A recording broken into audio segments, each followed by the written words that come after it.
We're a weekly gaming podcast where our mission is simple: to bring to light and discuss topics that have an impact on our gaming hobby, and at the same time, highlighting our diverse gamer community, also remaining dedicated to our origins. Guardian down. Join me, Todd the Gator, and my co-host Kingsley Mack as we invite a rotating list of guest co-hosts every week to join us at the Guardian Down Roundtable. And now, let's get to it.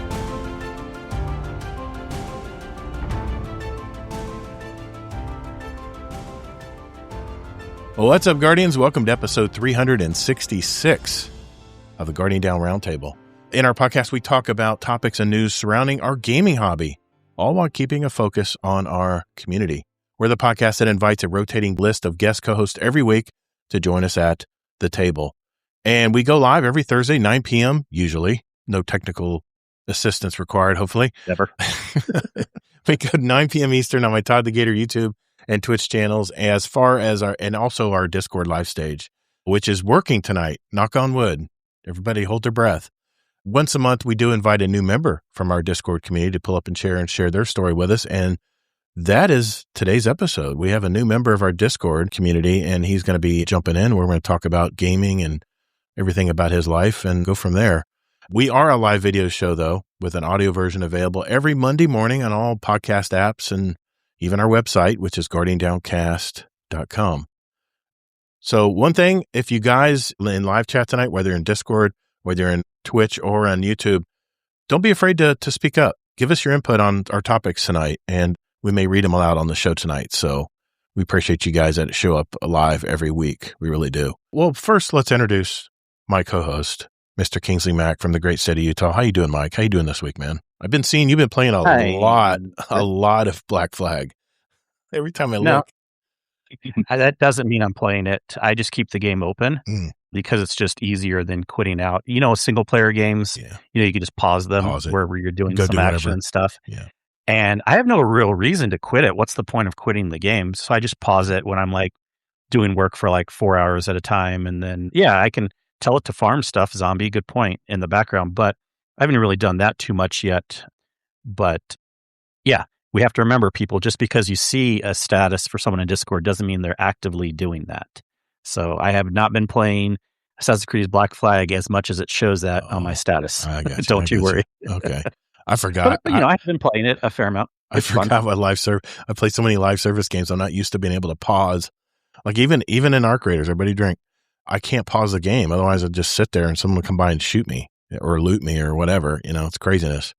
But anyway, thanks, Mike. Appreciate you being here tonight, man. Yeah, I want to say one other thing about weather real quick. Go for it. So I'm sure you're going to complain about Florida, but it's even hotter some other places. And we finally got the monsoon thing coming through Utah. So we're getting a very rare, more muggy, humid thing out here. And some people are freaking out. I've never had an issue with humidity because I've been to Florida before. I lived in Chicago for a bit. I grew up in Southern California, closer to the coast. So it's not the dry part of California. So like I can do humidity, even the crazy. I've been in Georgia before. I've done the crazy Florida, Georgia humidities, and I actually kind of like humidity. But it's good for your skin. Let me tell you, people like I was getting a haircut today, and like it was like a little muggier than normal. Even flip the camera on. Let's see it. I'm not even having a camera in front of me right now. I know. There's nothing to flip on. But there were some people complaining about how muggy it was and stuff. They're like, should we open the door? I'm like, no, silly. That's going to add even more humidity inside. But yeah, people here in Utah aren't used to the humidity right now from the monsoon stuff going through. And I'll post a picture in the Discord here in a second of the current kind of the temps today and everything. It's been crazy. Nice. Because, there was one time last week where we got up to like 80% humidity also. Ooh. But it doesn't stay as consistent as you would have in like an area like Florida. Yeah. It's just like these little crazy patterns that come through. And so people are freaking out here because they're not used to the humidity, but I'm fine with it. There's actually GCX just started today over in Universal Studios in Orlando here. And I feel for those people, man. I'm glad it's inside because they had to be melting out there. In fact, our buddy Deadpool's in Florida this week, and he went to, I think he said Legoland. Dude, Disney Springs is rough during the day. There's no shade anywhere, man. It's wall-to-wall people. It's crazy. I mean, not only getting hot weather, you're getting hot breath because everybody's breathing in one small spot. But yeah, I got in the pool after work today. It was 95 degrees, 95-degree pool. Yeah, I was like, this is not as refreshing as I was hoping. And we had a cover over it, and it was shady at the time. Anyway, we don't need to go into that. But you know what? Let's introduce our guest co-host tonight. This guest has been a member of our Guardian Down Roundtable and our Patreon community for over 10 months now. He's been very active in our Discord. We've raided with him. He's been active in raids and stuff. Really, really good guy. So I invited him on the show, and tonight we're going to hear his story and his gaming past. So please welcome Miklo. How you been, Miklo? What's up? Been good. Good, man. I'm glad you made it tonight. Oh, yeah. Looking forward to talking with you. Glad to have you here. Yeah. Yeah. We'll talk more later, but I busted out in honor of Miklo Ultra to drink tonight. There you go. There you go. We'll talk more about that later, Todd. Ron in Washington says it was 100 here. Thankfully, humidity's at 37%. So basically, I've been to Indianapolis in the summer when the humidity was like 30%. It feels like 85. When it's 100 here, it's like 120, Bubba. It's like 120. It is crazy. The humidity just sticks to you. Okay, enough weather, Todd. We're done with the weather reports, man. Okay, let's talk about what's on the show tonight. First, I've got some gaming news updates from an article that was actually submitted from one of our community members, Mr. Zombie Pops. And this is the Gaming Articles for Roundtable channel. If you ever want to put in an article, we might consider talking about it on the show. Next, Kingsley's going to be giving out some tips to optimize gaming on your PC, especially since consoles seem to be under fire right now. And next, we're going to jump in with our guest, Miklo. We're going to discover his gaming past, and we'll get to know more about him. We'll, of course, put him through the paces with our fast fire question and answer segment we call the speed run. Then we'll look and see if Bungie has posted that very last week in Destiny blog. Kingsley, have you seen the blog? I don't think they put another blog out. I don't know if we're going to ever get one. Why are we thinking they will when they will? We don't need to watch week after week. I guess so. We're on Bungie watch. Yeah, that's for sure. By the way, I got a really good deal. Or they may not. They may never. I got a really good deal on this jersey from the Bungie store. It was like 75% off. I don't know. I don't know why it was so cheap, but. Also, I think the exact words were we plan to. They didn't say we would for sure put out another. We plan to. Well, the problem is there's nobody at the studio on the Destiny side to even write one. I wonder if Cosmo's still there. You think Cosmo's still there? Someone could write one, but there's just probably no reason to, or they don't. What are you going to say? Leadership is all different, so they don't know who can approve it right now. That makes sense. That makes sense. So we may never get another one. I still would like to do one last 12. We'll see. We'll see. I'll still keep a watch out every week, and we'll see. I always leave that spot in my notes because just to check, make sure. But after we talk to Miklo, what my topic is going to be tonight, and this idea actually started when I watched a Legendary Drops video. He tends to drop some very interesting topics around gaming, and then I dove a little deeper and learned more about this topic. So my topic is, why are video games so dang expensive to make these days? And one clue might be because of a trend we're seeing more and more in the gaming industry today. So we'll get into that one later in the show tonight. After which point we do get into our catch-up segment where everyone will share their highlights of their week. I do have one movie review tonight. And at the end of the show, if time allows, we'll answer questions and feedback from our community. And I think we do have some questions from Mr. Miklo tonight, so we'll get to those. And by the way, if you do want to send us a question, you can go to our Discord right now. And if you're not in our Discord, come on. Why are you not in our Discord? It's discord.gg/Guardian Down Roundtable, all one word. And go to the podcast questions channel and enter it there, and we might read it on the show tonight. And of course, you can send us an email or a voicemail through our website, which is guardiandowncast.com. All right, so if everyone's ready, let's roll. Hello, everyone. Albert Fudd Games here. They say it's hip to be square, but really, it's hip to be Guardian Down Round. Round is the shape, not like square. It's a podcast. I hope you enjoy it. It's changed my life. It'll change yours too. All right, the first thing on the agenda this week is an article that was posted by one of our community members. That was Mr. Zombie Pops. And he submitted it via our Gaming Articles for Roundtable channel. I kind of saw this coming, but this story really could be a pivotal moment for all of the gaming industry. So I wanted to make sure I at least mentioned it tonight. The article is from It is from Tech Insider, and it says PlayStation Store lawsuit. Sony's been sued for $457 million. Well, heck, that's a drop in the bucket for them. But anyway, Sony's being sued for $400 million, about $457 million American dollars, in the Netherlands over how it prices and locks down sales on the PlayStation Store, and the timing looks brutal for the company. The Dutch foundation, and I looked this up, Stichting Massage and Consument. I give up. That's the name of the foundation that's suing them. But they filed a case on behalf of roughly 1.7 million PlayStation owners in the Netherlands, arguing that Sony's 30% cut on every digital sale amounts to an abuse of a dominant marketing position. Judges at the District Court of Middle Netherland heard opening arguments on June 29th, that's a few days ago, or about a month ago, just 4 weeks after Sony confirmed it'll end the physical PlayStation disc production by January 2028. Consumer advocates call the timing no coincidence. Once discs disappear, they argue nothing stops Sony from setting whatever price it wants on every game sold through its store. The case, nicknamed the Fair PlayStation lawsuit, rests on a simple complaint. Sony charges a 30% commission on nearly every digital transaction that runs through the PlayStation Store and includes DLC. And its publisher contracts block any rival storefront from operating on PlayStation hardware. So combined, the foundation argues that these two facts let Sony set final retail prices without any competitive check. And I also actually was doing a little bit research on this, and they actually A/B test their pricing. I don't know if you guys knew that. Depending on the person and where they're from, what area and region they're from, they'll A/B price stuff to see who buys more of a certain game or product, and then they can flip the script when they need to. It's crazy stuff, man.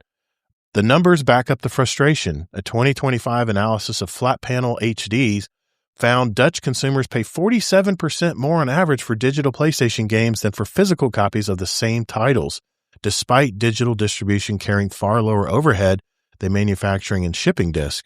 Consumer groups have started calling that gap the Sony tax.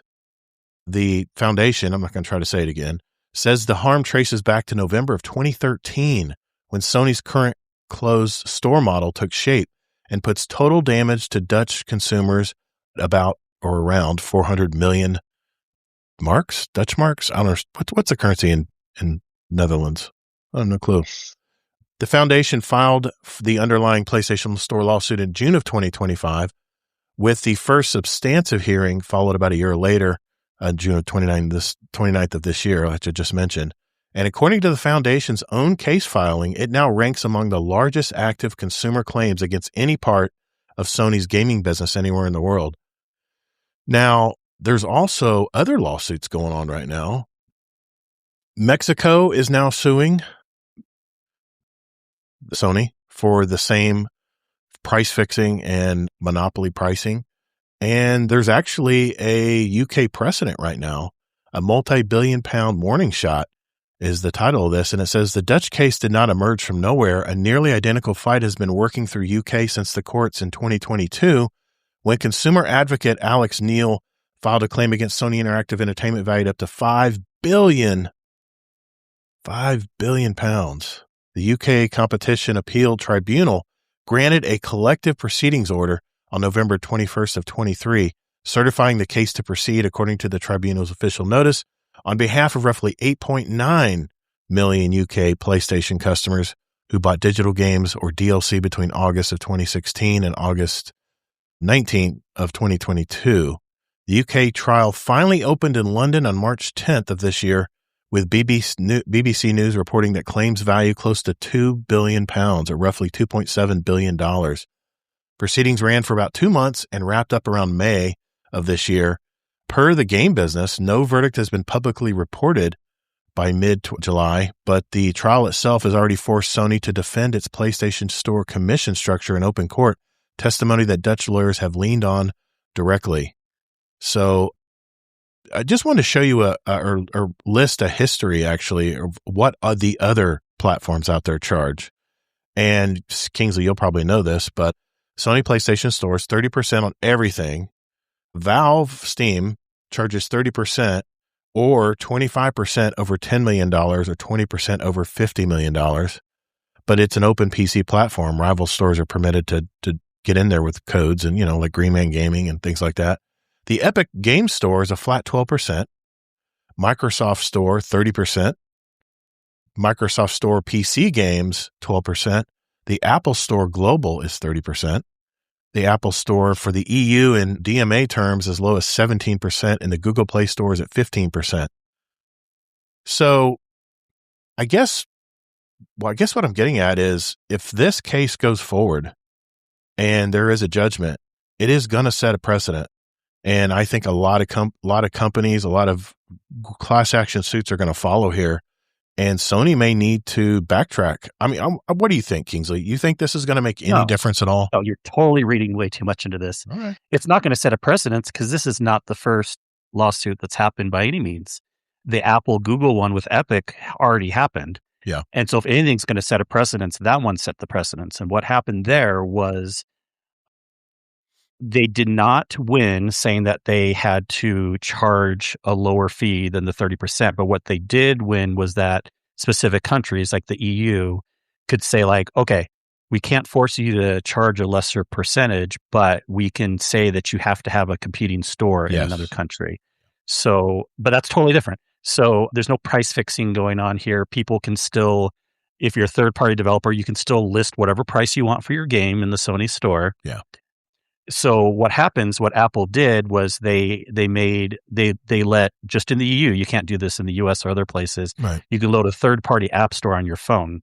Wow. Now, people are realizing that wasn't a good play in the long run because the third-party app stores are horrendous. They full of bugs, they full of viruses, malware, stuff like that. That's not good. So consumers aren't really getting anything better.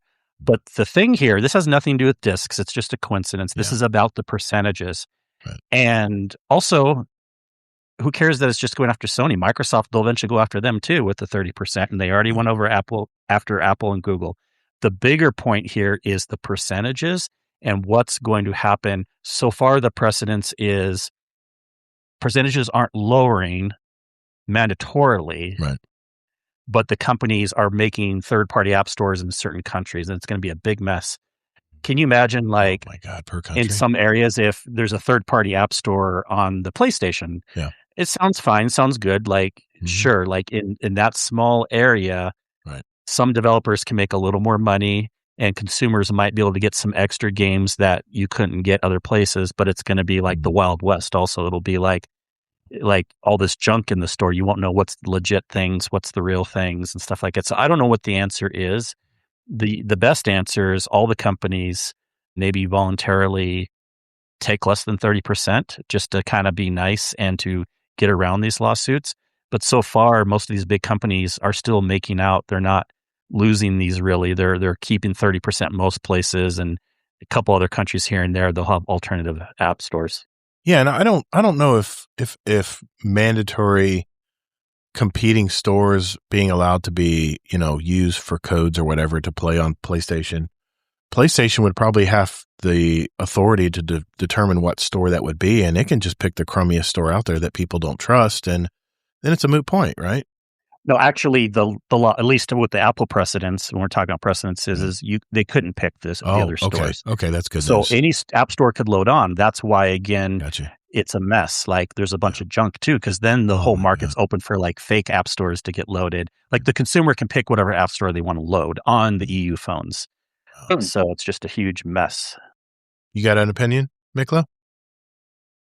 Oh no, it's just just listening. I got you. Yeah, like I said, it's an interesting story because I figured I'd mention it tonight because of everything swirling around the console market right now. I don't know, man. The way things are going, I'm wondering if there's going to be another console. I know there'll probably be at least one more gen. They already announced there is. It's already in the works, but yeah, we'll have to see where the sales fall, especially if the software prices continue to be crazy, man. But yeah, it's it is what it is, I guess. Thanks, Zombie Pop, for submitting that article. Any last words before we move on? I mean, I think it'd be good for them, these companies. I already said it, but they should voluntarily bring some of the prices down. I said this a long time ago. This isn't new news. We're like, Apple was getting in trouble for having 30%. I'm like, but the game industry's been like that also. Why are they just going after Apple? Like Microsoft and Sony also do 30%. Mm-hmm. And so it would just be nice just to help the developers, if anything, 15% sounds good to me. You know what I mean? 15%, right? Yeah. Yeah. That's like a standard markup on anything, 20%, 15%, things like that, And the fact that everything's gone digital now, they make even more margin than if they had to produce a disc in a box and shipping costs. But it's already been that way because of it is. 80% of people already doing digital. So it's not really anything new there either. Yeah. Yeah. Yeah. It's like, I don't know. I think they said like 10% of people there were of games that sold 10% of their sales on physical disc. I think they said there were like 7 games last year on all the entire year that sold that 10% mark via physical games. So yeah, I mean, you mentioned that, that Bill Gates, that's the way he distributed Windows is on disk because they couldn't rely on internet to download it back in those days. But times have definitely changed, man. It's definitely different. Also, again, the change.org petition for supposedly, and that's why I don't like the word like everyone or people up in arms because it's not true that a majority of people are upset about this disc thing. If so, why is the petition still have less signatures than the people that want Destiny 3 has more signatures? Yeah, Destiny 3 hit just hit over. Less people that care about physical discs on the petition than there are people that want Destiny 3. Just hit officially over 400,000 signatures wanting a Destiny 3. Still don't think it'll happen. I don't know. I think no. I'm not saying either of these will happen, but I'm just making a funny point about how many people are signing these petitions. I really think Sony is going to be smart here. I think what they're going to do. I think there's some Destiny fatigue right now, and I think they know it. And I think they're going to just sit on it for a while, and then decide finally to put the band back together, right, and make a new Destiny or a new Bungie game. Some kind of game. I can't just imagine. Because you feel like Destiny fatigue doesn't mean most people felt that way. I mean, the people numbers wanted are still it to good. keep going. Yeah, people wanted it to keep going. Yeah, for sure. Yeah, so that cannot be the reason why they stopped it. Is because the reason they stopped it was money. We know that. It's always money. Always comes down to money, right? Always money. Always rely on that part. Not the fatigue. Or else, we have a pretty good petition, 400K of people wanting Destiny 3, and that's only people that know about the petition too. That's true. And streamers are trying to spread the word. But Ron says the currency in the Netherlands is the euro, of course, European Union. That makes perfect sense, Ron. Thank you for that. Okay, well, let's move on. Kingsley's up next with some tips for PC gaming, since a lot of people might be heading that direction soon. Be right back.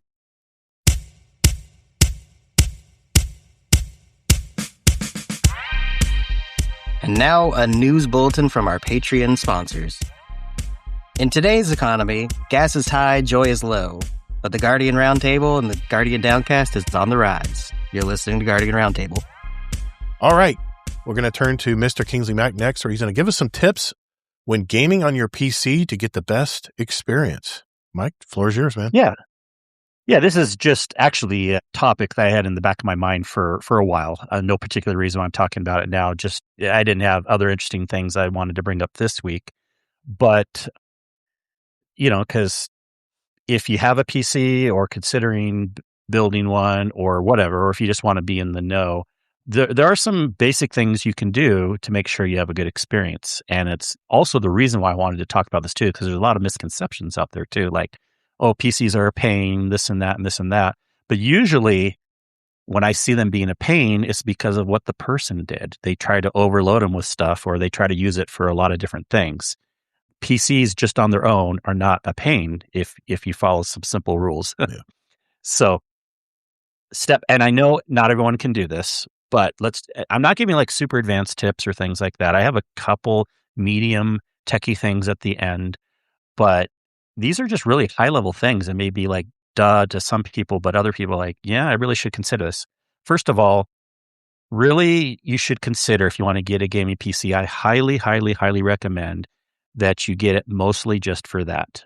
Now I get it. They're more expensive. So everyone wants to like, well, I'm going to buy it, but then I'm making it more worth it in my mind because I'm going to use it for this. I'm going to use it for that. I'm going to use it for all my video editing. I'm going to use it for like browsing weird sites on the internet. I'm going to use it for, You know what I mean? The more things you do on it, you're asking for trouble. The same thing would happen to a PlayStation. If you could do all those things and you actually did all those things, you would have problems there too. So try to be fair and think about those things. And if you can at all, only use the PC for gaming only. Don't do other things on it. So that's step one.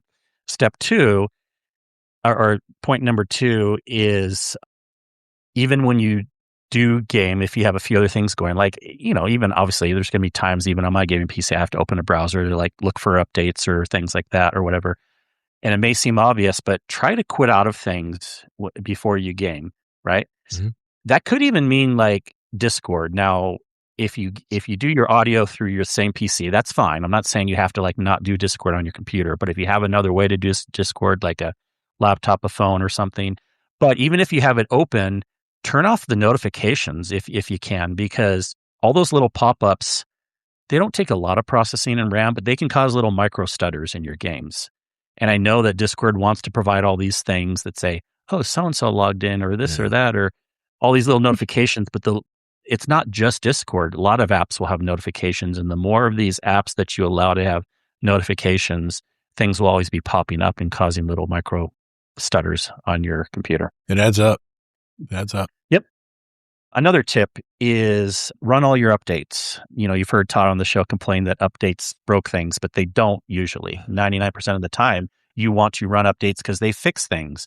You're forced to run your updates on your PlayStation and your Xbox. Yeah, well, for good reason. Mm-hmm. You need to run your updates on your PC too. And that means your Windows updates and your graphic driver updates. Those are the most important. But thank you, Zombie. Maybe I'll give that tip too. But run your updates, and they're good to do. Don't just like put it off. And another reason why it's good to run your updates is it kind of forces you to restart your computer. If you aren't running your updates or doing anything, try to restart your computer once a week or so. Just set it as a schedule. You don't have to do it that often, but that's the best way to kind of remember, on a Friday night or whatever, before you go into bed, restart your computer, because it clears things out and can help. But definitely run your updates. And for Windows, there's usually weekly updates. They don't always have a restart though, but run them. Don't be scared of them. I had a question. Yeah. You can break it anytime, guys. Yeah. Miklo, that goes for you too, man. Is there a manager you can install on your computer that will do that for you, like drivers and Windows, all that? Windows always lets me know because that's my main interface. But like drivers, I mean, if there was, remember what I said? You shouldn't be loading extra stuff on your computer. Okay. I just wondered. Look, it's easy. Yeah. Windows will pop up and tell you, and your graphic driver probably will too. But even if not, just open it. Those are the two main. Yeah. There's other updates you can run, but I'm just keeping this simple. The most important things are Windows and the graphics. So just open your NVIDIA or your Radeon thing once a month, once a week, check for updates. But they will probably set it on auto update. Most of them try to push you that way. If you ever told it no, change that back to auto, and then you'll get the pop-up for those things, which are good to get pop-ups for when there are updates. Okay, I'm going to do that right now. Update video card. Just kidding. All right. Some of you knew thought I was going to do that. I know you did. All right, go ahead. Alt F4 it. No. Control-delete. Control-delete.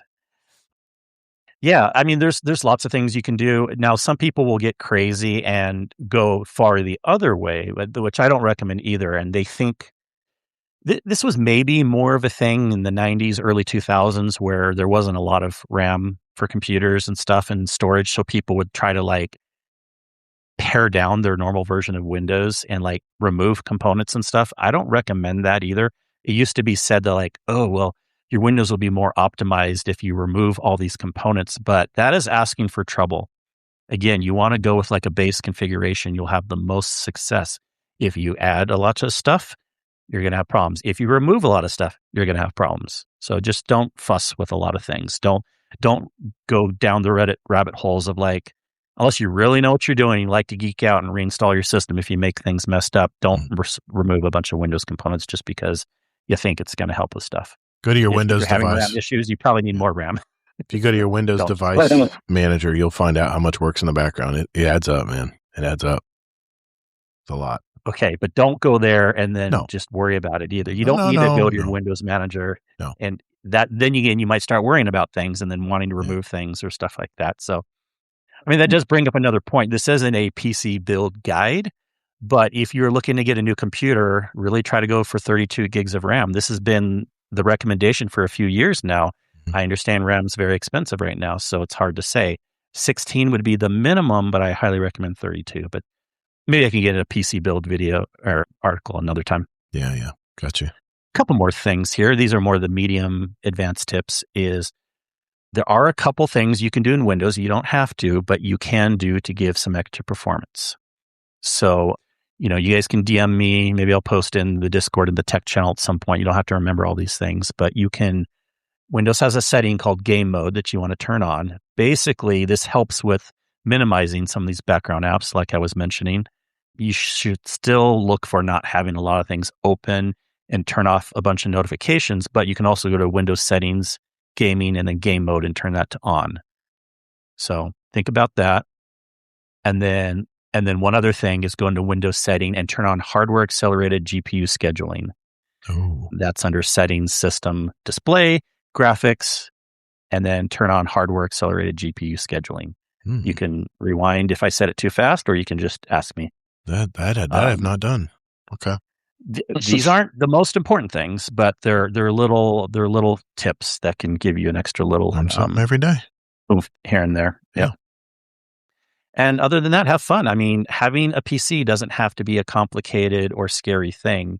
And I just wanted to provide some basic tips that I think, if you're getting my point of what I'm laying down, is a lot of these things are more on the fault of people being people rather than the complexity of what a Windows PC is. And if you follow some of these tips, you'll have a better experience. And one last thing I did kind of want to mention, and this can be important for consoles also, but I still run into people that aren't using Ethernet for their gaming rigs, right? Console or PC. I really think running Ethernet is semi-required to have a good experience. Yeah, you can run like a single-player game over Wi-Fi or whatever, but don't count on Wi-Fi no matter how good the marketing says this is really good Wi-Fi, 1 billion speed. It's not about the speed. So many other things can go wrong, and you will not have a reliable connection for live service games unless you're running on Ethernet. Even if you have to run a janky Ethernet cord from a switch on your floor to your computer from another room, even if that's a temporary setup, that's a million times better than having Wi-Fi. So do whatever you can to try to get Ethernet to your computer. We've all had that guy in a raid that all of a sudden his voice starts cutting out and he starts glitching over the place. And he says, my wife just put on Netflix. So Netflix will command a strong part of your internet, like off the bat. And it can really be it can suck a lot of bandwidth. That's for sure. Well, yeah. Especially if you're watching in 4K. Yeah. I that's a separate point. If you want to tip around that, you go into your router and you set up quality of service so that Netflix can only take so much. That's true. Then your computer can take the rest. But this is where it goes to your total speed can matter. If you have a reliable internet connection and you have a high speed, then people being on Netflix won't cause any issues. Yeah, that's true. I like it. Thanks, Mike. Appreciate it, man. I know we tried to do that last week and we had to take the stream down. Discord was not being agreeable last week. So I appreciate you bringing that back this week, man. Appreciate it. All right. Let's talk to Miklo next. Hey, Guardians, even though we're now the new Guardian Down Roundtable, all the ways you can contact us are the same. Just go to guardiandowncast.com where you can email us, write us a review, send us a voicemail that we might air on the show, by the way, and even listen to past episodes where you can also search for a particular guest of the show. You know, I use this every week to find past episodes that our guest roundtablers are from, so you can go back and hear them and hear their story. guardiandowncast.com. All right, next we talk to our new member this is his first time on the show, and he's gamed a lot with us over the 10 months he's been here. He's been very active, really cool dude. And let me start by asking this, Miklo, where are you from, man? Where are you talking from right now? Where's this podcast find you? Currently in San Antonio, Texas, but originally I'm from Southern California in Anaheim. Okay. I've been to Anaheim. That's a nice area, man. Hell yeah. God, it's too perfect. I look at Anaheim and all these green lawns and beautiful buildings, and I look out beyond the backyard. I'm like, it's all like dry hills and desert. And I'm like, what is going on here, man? This isn't like, I'm used to Florida where it's like, just acres and acres of oak trees and green. And I was not prepared, but it is a beautiful city, man. That's for sure. So San Antonio is where my brother was born. Yeah. I lived there briefly many, many, many years ago. I think my dad was in the military and got transferred there. So well, let me ask you this. What do you do for a living, sir? I work for one of the county hospitals. Oh. In San Antonio. What position do you hold there? I mean, what are your duties at the hospital? Basically I do like procurement. Okay. So like all like the supplies and like $5 meds. Okay. For the inpatient side. Very nice. Oh, you have to make sure everybody's stocked up. All those drawers we see in the pit, there's someone has to order all that stuff, right? All those medicine drawers. Yeah. Yes. Yep. That's what we order. I got you, man. All that. How did you find Destiny, by the way? I know have you played Destiny 1 and 2 or just 2? No, I didn't get to play D1, mostly D2, but my brother got me into D2. And I was on and off. And then like I think it's the end of Witch Queen was when I really hit it hard. Okay. Is your brother in their community? Yeah. What's his name? My brother El Spicy, I think it's on here. Okay, give him a shout out. Yeah. Man. I just want to give him a shout out. But speaking of that, if they remastered Destiny 1 for PC or for high-end consoles, would you play it? Absolutely. Nice, man. I'd love to. I hope Bungie decides to do that. Yeah, it's one thing kind of regretted is not like fully getting into D1 and the first half of D2. Yeah. There's a lot of people that will say the story in D1 is almost better than D2, especially when you go through the Taken King part. And I agree with that every time I rerun it. Max agrees with that. Kind of he's played Destiny 1 recently. Astor Cross was going through Destiny 1. He's like, man, I love this. It's one of the best storylines ever. Taken King was good. That was basically the high point where they won all sorts of awards and stuff. Yeah. And oh yeah, for sure. People would be interested. It wouldn't just be a Remember Berry thing. There would be, first of all, plenty of people that never got to experience it because maybe they didn't have a console or they didn't play it back then. Yeah. And then, or don't have a console now, so it's not worth buying it, even though you could if you had a console now. Right. And then, I don't know that they would do quality of life things, because if they did, it would almost be like a D2. But even if they just updated the graphics some, that'd be pretty cool.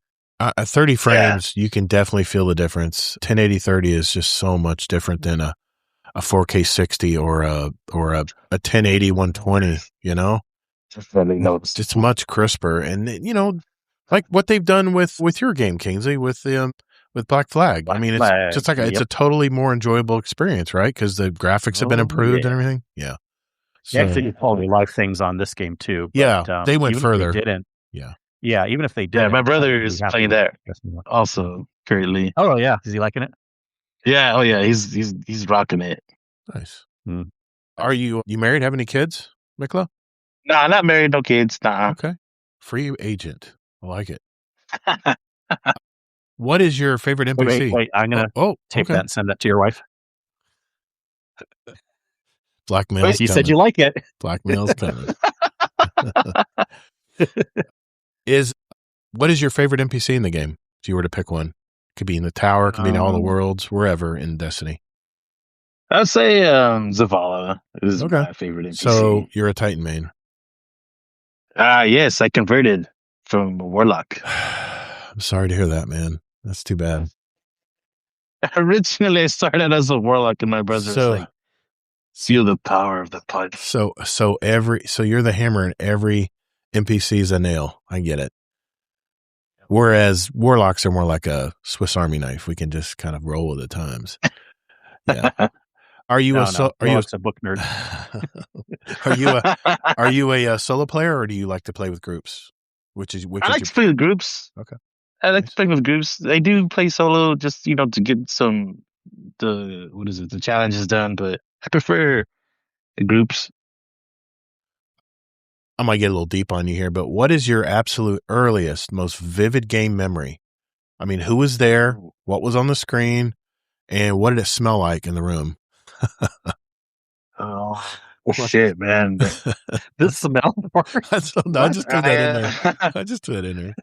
I want to say it was when Nintendo first came out with their console, the Nintendo. I think it was Super Mario. Yeah. The regular Nintendo. The Nintendo. Yeah, the regular one, not NES, the Super one. The NES. Gotcha. Yeah, and it was a buddy of mine. I think his name was Barney and that's who I was playing with. What was your game? What game are you thinking of right now? Super Mario? Yeah, it was Mario, one of the Mario games. Okay. It smelled like. It was in the living room. He was fine. It wasn't in the bedroom. It was in the living room, right? Okay. It was Coca-Cola and pizza. Yeah. I hear you, man. There you go. I've been there. There you go. I've been there. What was the first game that made you realize that it wasn't just a toy, but a massive part of your life for, adults to play? What was the first game where you kind of realized that it's not a kid's toy anymore? I don't know. I've been gaming since I was a kid. Mm-hmm. I just really played through all the consoles when they came out. Okay. Gaming has just been a part of my life since growing up. Okay. Have you ever played like co-op or split screen games? Both. Usually we play split screen with my brother growing up as well. You remember what games? We did there were some Call of Duties, Gears of War games, Super Smash Brothers. I remember the campaign runs. Those are fun. Yeah. That's awesome, man. What is your ultimate couch co-op or split screen memory? I mean, who was next? I guess it was your brother next to you, and you said Call of Duty. Yeah. Well, I think mostly would have to be Super Smash Brothers. Honestly, this is the ultimate couch co-op. But playing with him and like my friends, seeing who can be the number one. I got you, man. Yeah. Leaderboards were very important back in the day. That's for sure. Yeah, for sure. All right, I'm a true gamer test here. Did you ever stand in a physical line for a midnight release of a game? I don't think so. I don't remember. Okay. It's all right. I won't judge you. No, I'm just kidding with you, man. That's I don't know. That's not real old school. I mean, it's old school. It was a thing, usually I've done it, and I didn't enjoy it. So I'm glad that's what was your first midnight release, Kingsley? Well, first of all, too, they don't always come out at midnight. I remember a game coming out at noon once, or it was like 10 a.m. actually when the store opened. Oh. But I remember the one I remember the most was Diablo 2, standing in line for that. It was the year 2000, I believe, and I was living in Provo, Utah. And it was a Best Buy or a CompUSA. And I remember it was during the day. It wasn't at midnight. I mean, maybe I went the next day. I don't know, but there was a line. Okay. And I seem to remember the doors opening and then going in and getting it. But there wasn't like that long of a line. But still, like, those aren't good memories for me. I prefer not waiting in line. Are you kidding me? No, my first, I think I have to go to 2004. So when my son got me into Modern Warfare, Call of Duty, it's when he got me into shooter games. I mean the online multiplayer shooting games. And I remember he was so excited because we went up and I think what was the one right after Modern Warfare? I think it was it Black Ops? Original Black Ops? Anyway, he was so excited and, he was bragging to his friends that his dad brought him up at midnight because that was really late for a kid his age, And I think he was like 7 or 8 years old. So I know maybe he's a little older than that, but my favorite midnight release was Destiny 1 because I saw it a year earlier on it's not the Game Awards. It was something else. It was another award show. My mind's mush. But anyway, I remember seeing the preview a year before and I was so pissed I had to wait a whole year for Destiny to come out. And when I did, E3, thank you. Yes, 2013, E3 2013. And I remember my son wasn't as crazy about Destiny as he was for Call of Duty. By that time in 2014, he was into World of Warcraft and RuneScape and those games that he played. And he had an Xbox 360, I think, at the time. And my God, I drug him there. I said, no. You're waiting in line with me to go get Destiny, man. And I remember they gave you a poster and everything. Oh, it's so cool, man. Anyways, sorry. A little reminiscent there. He's scarred for life now. No, he can just, there's no midnight releases anymore. You just buy the game online. It's that easy. Yep. I would have just bought Destiny 1 digitally. I know it came out digitally also. I remember once they started doing digital, I was like, yes. I was like, this is so much better. I remember whenever we bought Atari games when I was a little kid and I couldn't drive myself, I remember they had these thick, like lore-filled game manuals that you could pull out and actually read everything about the game, and it showed you how to play and everything. I used to do that on the way home when my parents would, pick the game up for me. Anything like that come to mind in your past, like, blowing on cartridges or renting games at Blockbuster, or any gaming memories like that with little rituals like that? Not that I can remember. Okay. You might not be as old as us, Todd. Okay. All right. I'm picking up on that. All right. I was a 90s kid. I treat everyone like they're 30 years old. Anyway, those are good times. We've lost our innocence in gaming these days. How have your gaming tastes changed now that your free time is more limited, or as you get older and have jobs and stuff? I mean, have your gaming tastes changed from when you were younger, or do you still like older games? Or I don't think they've changed much. Right. Basically been playing the FPSs, the story games most of the time. Okay. What are some of your favorite games to play right now? Good question. It still would be D2, Cyberpunk, Helldivers. What is Call of Duty. What is it about Cyberpunk? Because I'm just now jumping back in.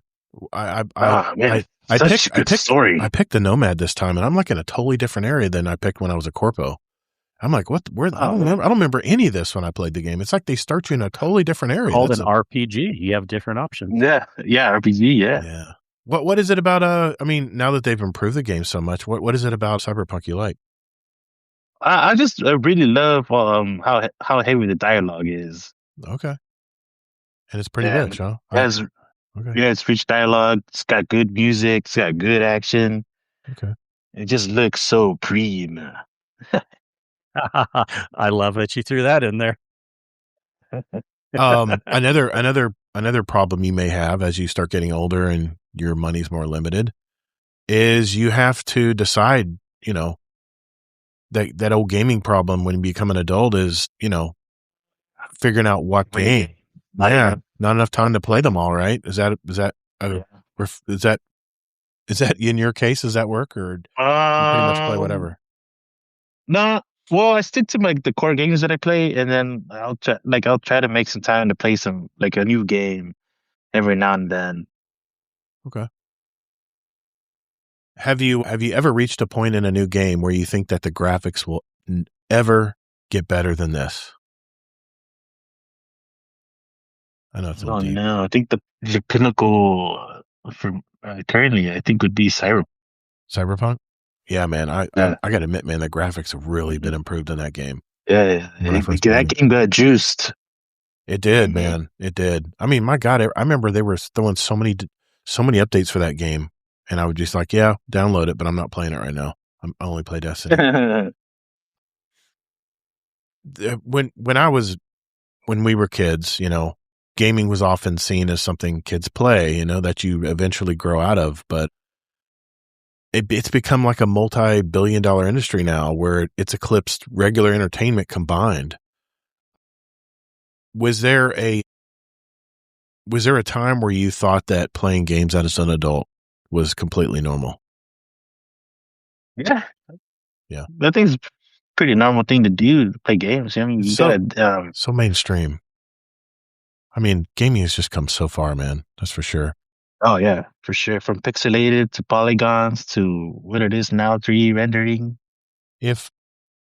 What role playing? I mean, if you ever plan to have kids, what is the one game from your childhood you feel like is a must play for them? Super Smash Brothers, I would say. Okay. Okay. All right. All right. Donkey Kong. Oh man, don't get me started on Donkey Kong. I think I made the 7-Eleven, that local 7-Eleven, like a millionaire. All the money I put in that damn game. Holy crap, man! All right, what's a hobby, interest, or past life of yours that has absolutely nothing to do with gaming, but would make your online friends say, "Wait, you do that?" Or let me phrase it this way: if we looked at your search history on your bookshelf right now, what's one obsession we'd find that would completely surprise the community? Not too sure how. I really look into a lot of Warhammer stuff. Okay. You did you do the figurines? I mean, not yet. I do have some like combat patrols to do to like work and paint, but I collect a lot of the books. Oh, you read the novels? The Warhammer? Yeah, I read the novels. I'm like hardcore into like the lore and the books, and I've been buying I don't know a bunch of them. I'm missing out on Warhammer. I have so much I miss there. I think Warhammer was that gap when I had kids where I didn't game for several years. I don't know how I missed the boat on that, but it was never a part of my life, man. It was more of a PC game, I think, back then. Warhammer was a very hardcore PC game, but yeah, like it was Dawn of War, I think. Oh, Dawn of War. Okay, yeah. See, that's the thing, man. I can't go back because I'm spoiled now. I mean, Destiny's spoiled me. It's totally spoiled me. What is one piece of advice you'd put on a sticky note on your monitor to keep you grounded when both the game and real life kind of get chaotic? And you can use a virtual sticky note too, not like a sticky note like I have, like this. And pretty much being kind to each other and be respectful, because not everybody knows everything, and shit happens. Yeah, man. You can't sweat the small stuff. You know what I mean? Yeah. Yeah, I watched a little snippet video from Matthew McConaughey today on YouTube. I was having a bad morning. Someone put a really shitty comment on YouTube, and I don't know why it bugs me, but I'm like, who the hell does this guy think he is? And it just put me in a funk, and I just realized I was just agitated at everyone. I was like, this one piece of shit that put this comment on YouTube has totally spread hate into my life, and I've spread it to other people, and I had to make amends today for that. But he said, you know what? There's only one thing that my grandfather told me that I need to remember. And I think this is an excerpt from his book. He says, one day you're going to die. And my wife says, oh, that's so freaking sappy. But it really gets right to the meat of it, doesn't it? It doesn't matter how chaotic your life is or how much stress you're going through. Hey, man, one day you're going to die. When you think of it that way, it just kind of nips it all in the bud, doesn't it? Anyway, I thought I'd spread that positivity today from all the negativity that was generated from that. But dude, I have to ask you this. What's up with that gamer tag, Miklo? Oh, Miklo? It's really nothing too complicated. It stems from back in high school, a buddy of mine, when I had moved out here, and we were talking, and like he was just asking me like my background and whatnot.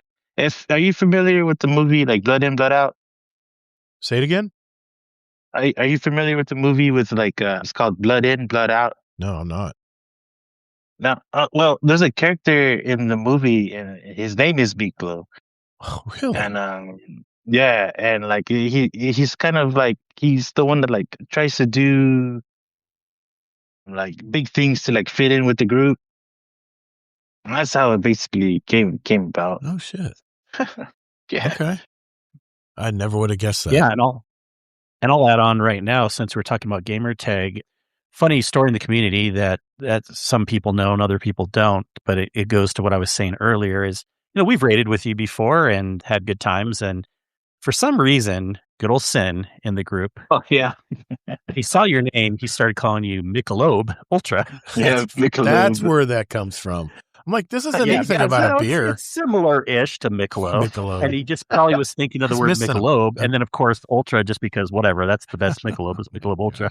I don't know. Yeah, Michelob Ultra. You're making so the greatest superior light beer to add on to. I mean, I'm drinking one in honor of your other name tonight, but doesn't have to be that. But do you have a favorite drink and or dessert? Yes.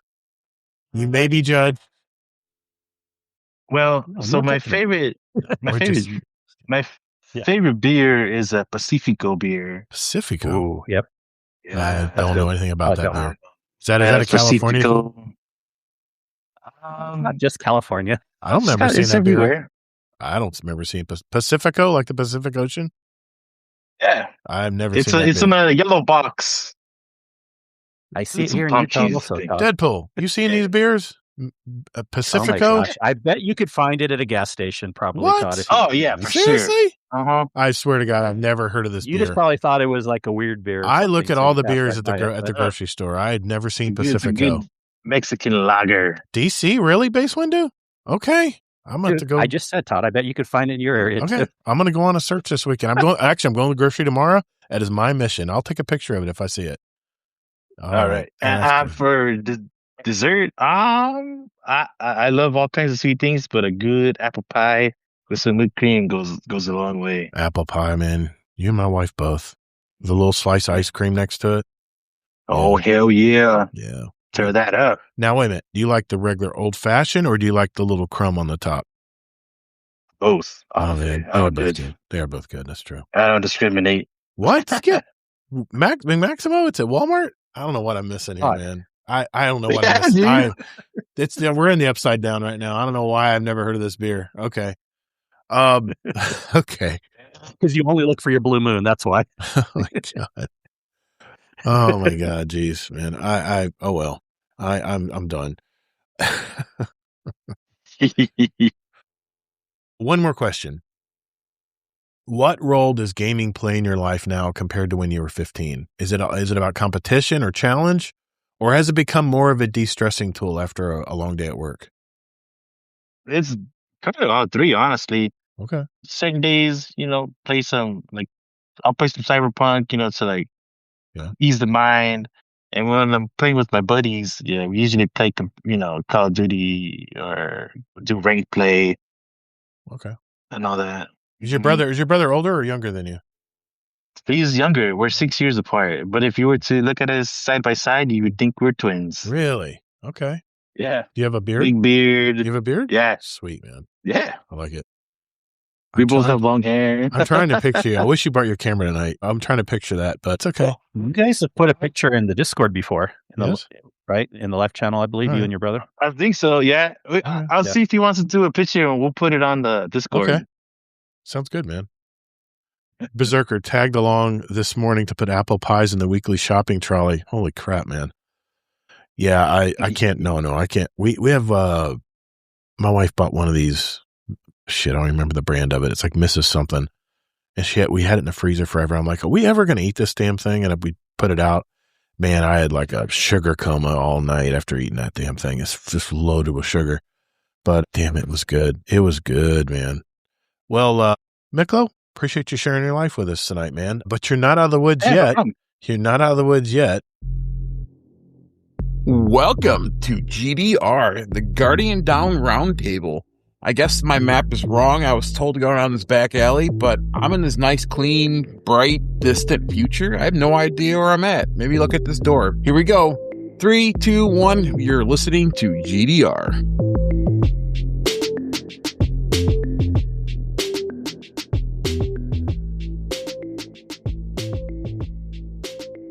This segment is called the Speed Run. I've handpicked 25 questions from a pool of over 1,000 plus submitted by our community all these years. And they're quick, simple questions, simple answers, just to get to know you a little bit deeper. No time limits, no contests or any of that. So just quick questions and answers. So if you're ready, Miklo, you ready? Let's do it. Let's begin. What is one of your favorite music artists? Motionless in White. Okay. Dogs or cats? Dogs. Good man. What is one of your favorite movies? Ooh, Dumb and Dumber. Yeah, that's funny. If you could choose, who would voice your ghost? Either Kevin Costner or Woody Harrelson. Oh, man. I pick Woody on that one. What do you always need to bring with you when you leave the house? Phone, key. Okay. Pulse, hand cannon, scout, or auto rifle? Ooh, fudge. Hand cannon. Typical Titan. If you could live anywhere. Am I supposed to answer all these two just like you are? No, I'm not answering them. I'm just saying. Yeah, you are. Maybe we need to do speed runs down the road pretty soon here, Kingsley, just to give everybody an update. I got you. If you could live anywhere in the world, where would it be? Oh, that'd be in Scotland. Okay. We have a question about that later. What would be your ideal career or job? Ooh. I'm not sure. Okay, still looking. Still trying to figure it out. I get it. I've been there. What's the worst job you've ever had? I would have to be an unloader at Walmart. Okay. The guy that unloads the semi-trucks? Yeah, dude. I did that for 2 years. Mick Maximo's buddy. Mick Maximo's like, yeah, there it is. Get it. Meg Maximo's a driver for Walmart. The reason I say that. Okay. Some of the people in the Discord get that. Describe yourself in one word. Kind. What's the best sandwich? Ooh. The Monte Cristo. Interesting. Okay. I didn't expect that. Sweet or salty, and what is your favorite snack based on that answer? Sweet or salty? I would have to go with salty, and it would have to be Lay's barbecue chips. Okay. If you had time, what would you do with it? If you had more time, what would you do with it? Rephrase that. Travel. Okay. What is your favorite Destiny planet and why? Ooh. Europa. It's very icy. It looks very cool. Hoth. Okay. Best cheese on a burger? Oof. Classic American. Okay. If you could take any one famous person to dinner, who would it be? Any famous person? Famous person. I don't know, to be honest. Okay. Name a superpower you wish to possess. Teleportation. Yeah, me and you, bro. Have you ever had a nickname? I think we answered that already, didn't we? Was that a nickname? Yeah. Okay. Yeah. Miklo. Yeah. Can you drive a stick shift? No, but I'm pretty sure I can learn pretty fast. Okay, good man. What would be your spirit animal? Horse. What's one thing you own that needs to be thrown out? Old clothes that don't fit. What was your first music album? Guns N' Roses' Appetite for Destruction. Nice. C-3PO or R2-D2? R2-D2. What is your beverage of choice? Coca-Cola. If you had infinite money, would you still work? Hell no. Okay. Calm down. There would be signs. All right. Okay. Name one thing that you would change about yourself. Eat less. I got you. All right, Miklo, you've now completed the speed run. Thanks for playing along, man. Appreciate it. Hell yeah. I got a question for everybody out there. Is there a speed run question that you think we should ask future guests? If so, let's hear it. Just go to our 2027 speedrun channel and submit your question. And at the beginning of 2027, we're going to have 2 drawings for a $25 Amazon gift card, compliments of our Patreon community. What do you have to lose? Let's hear it. There's 1 entry per member that'll go on the wheel of names that we'll spin, but you can enter as many as you like. We'll be glad to use them. Thank you and good luck. That means it's time for the show topic of the night. We'll do that right after this. Hi, this is B. Leahy, and you're listening to the Guardian Down Roundtable.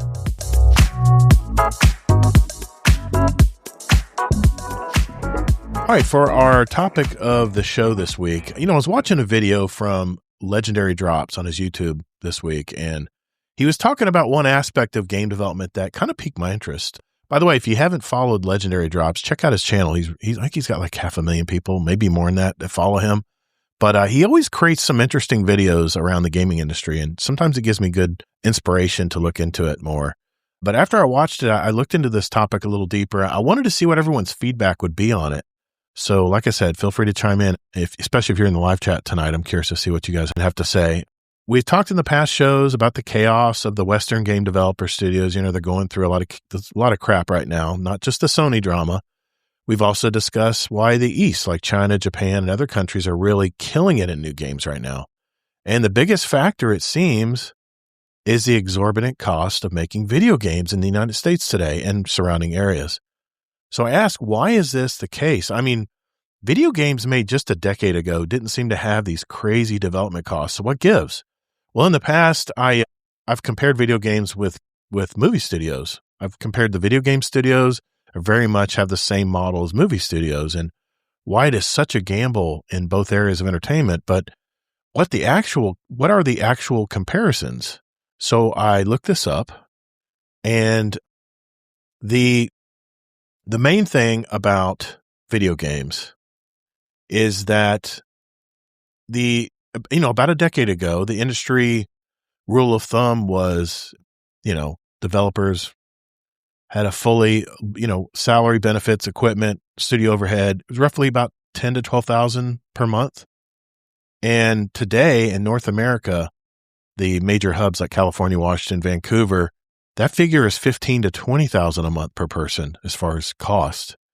A modern AAA studio who employs between 300 and 600 full-time staff. This is engineers, 3D modelers, animators, level designers, QA testers, sound engineers, and narrative leads.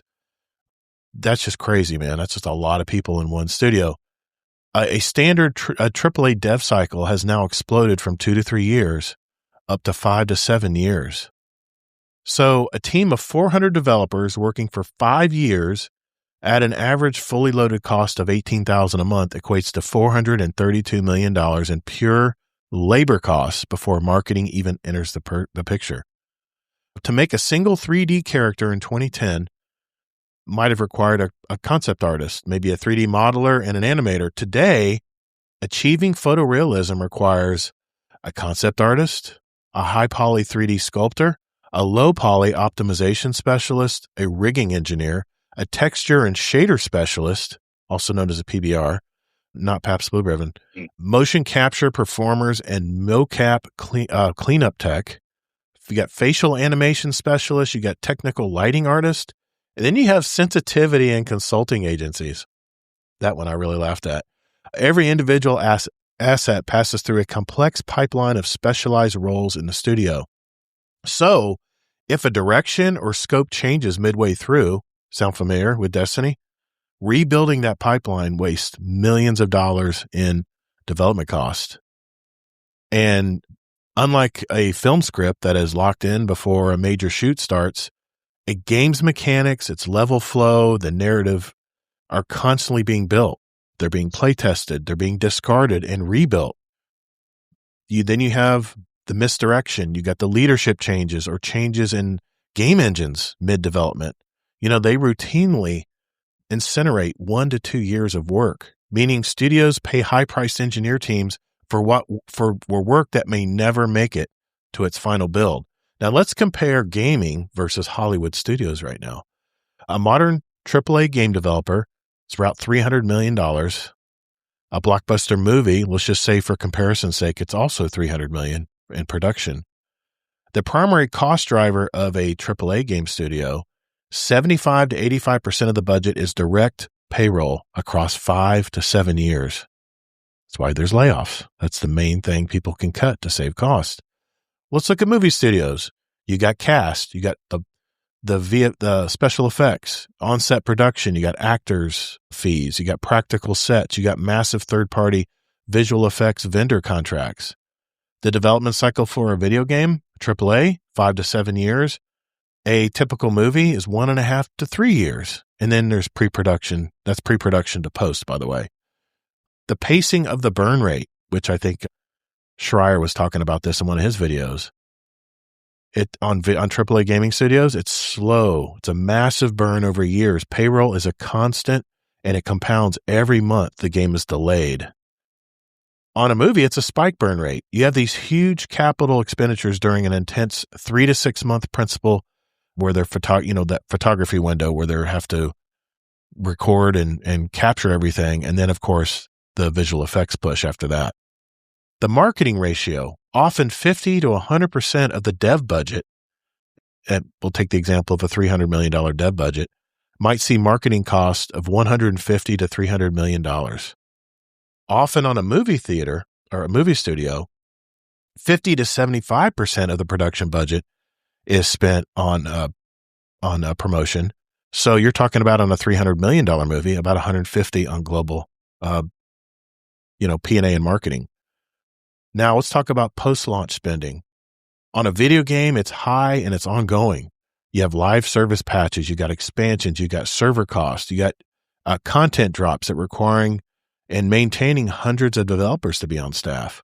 With a movie, it's one and done. You got distribution, you got home release formatting, and some minor promotional pushes. This movie is now available, on Blu-ray or whatever. So the problem is the break even. Because games take so long and they cost so much in the baseline developer labor, the financial risk is far more acute than in a film. You have the storefront cut. Platform holders like Steam, we just talked about this, PlayStation, Xbox, they take 30% cut off their sales. Unless it's a first party title like for Sony and, God of War or something, it's more. Or, it's less. If a publisher spends $300 million on development and $100 million on global marketing, that's a $400 million total risk.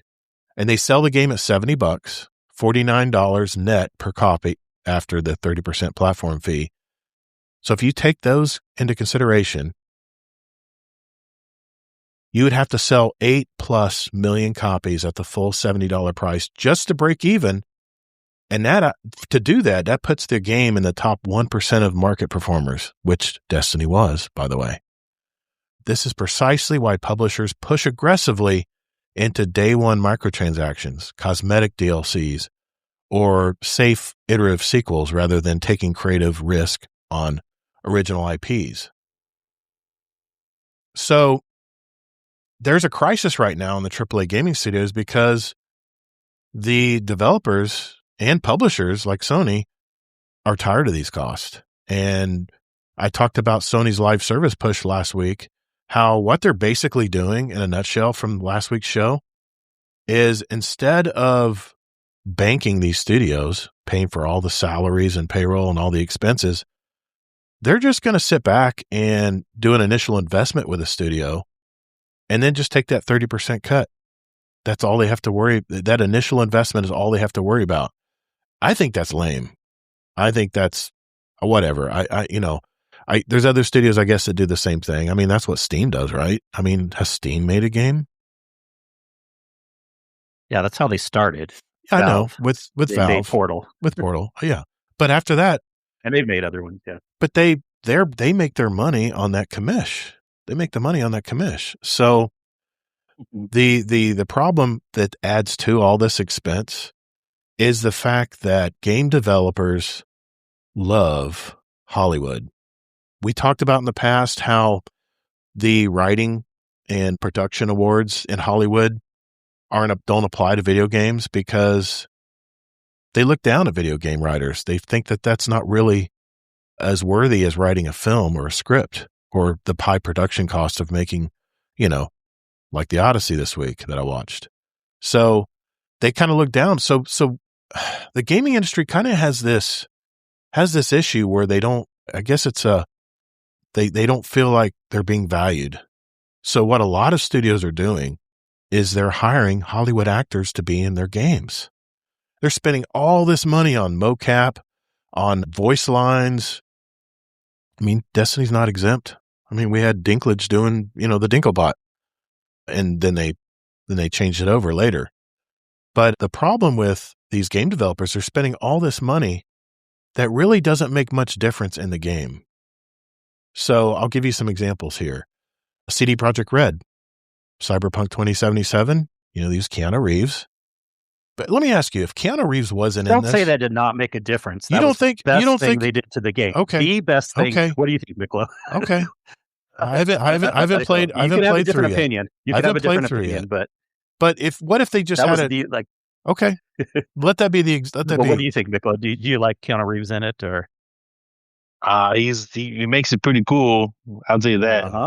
Mm-hmm. What about Death Stranding with Norman Reedus? I haven't played Death Stranding. Another example they gave was Quantum Dream, Beyond Two Souls, Detroit Become Human. They use Willem Dafoe and Elliot Page. That didn't even come to mind when I heard those Detroit Become Human games. I never even remember. I didn't even thought he was in that game. That's right. Supermassive Games. They use Rami Malek and Hayden Panettiere in Until Dawn. Cloud Imperium Games, Star Citizen. Oh, man, that's a deep hole. They've used Mark Hamill, Gary Oldman, Henry Cavill, Gillian Anderson, Ben Mendelsohn, John Rhys-Davies, Liam Cunningham. Did that really make a difference in the game? Yeah, it did big time.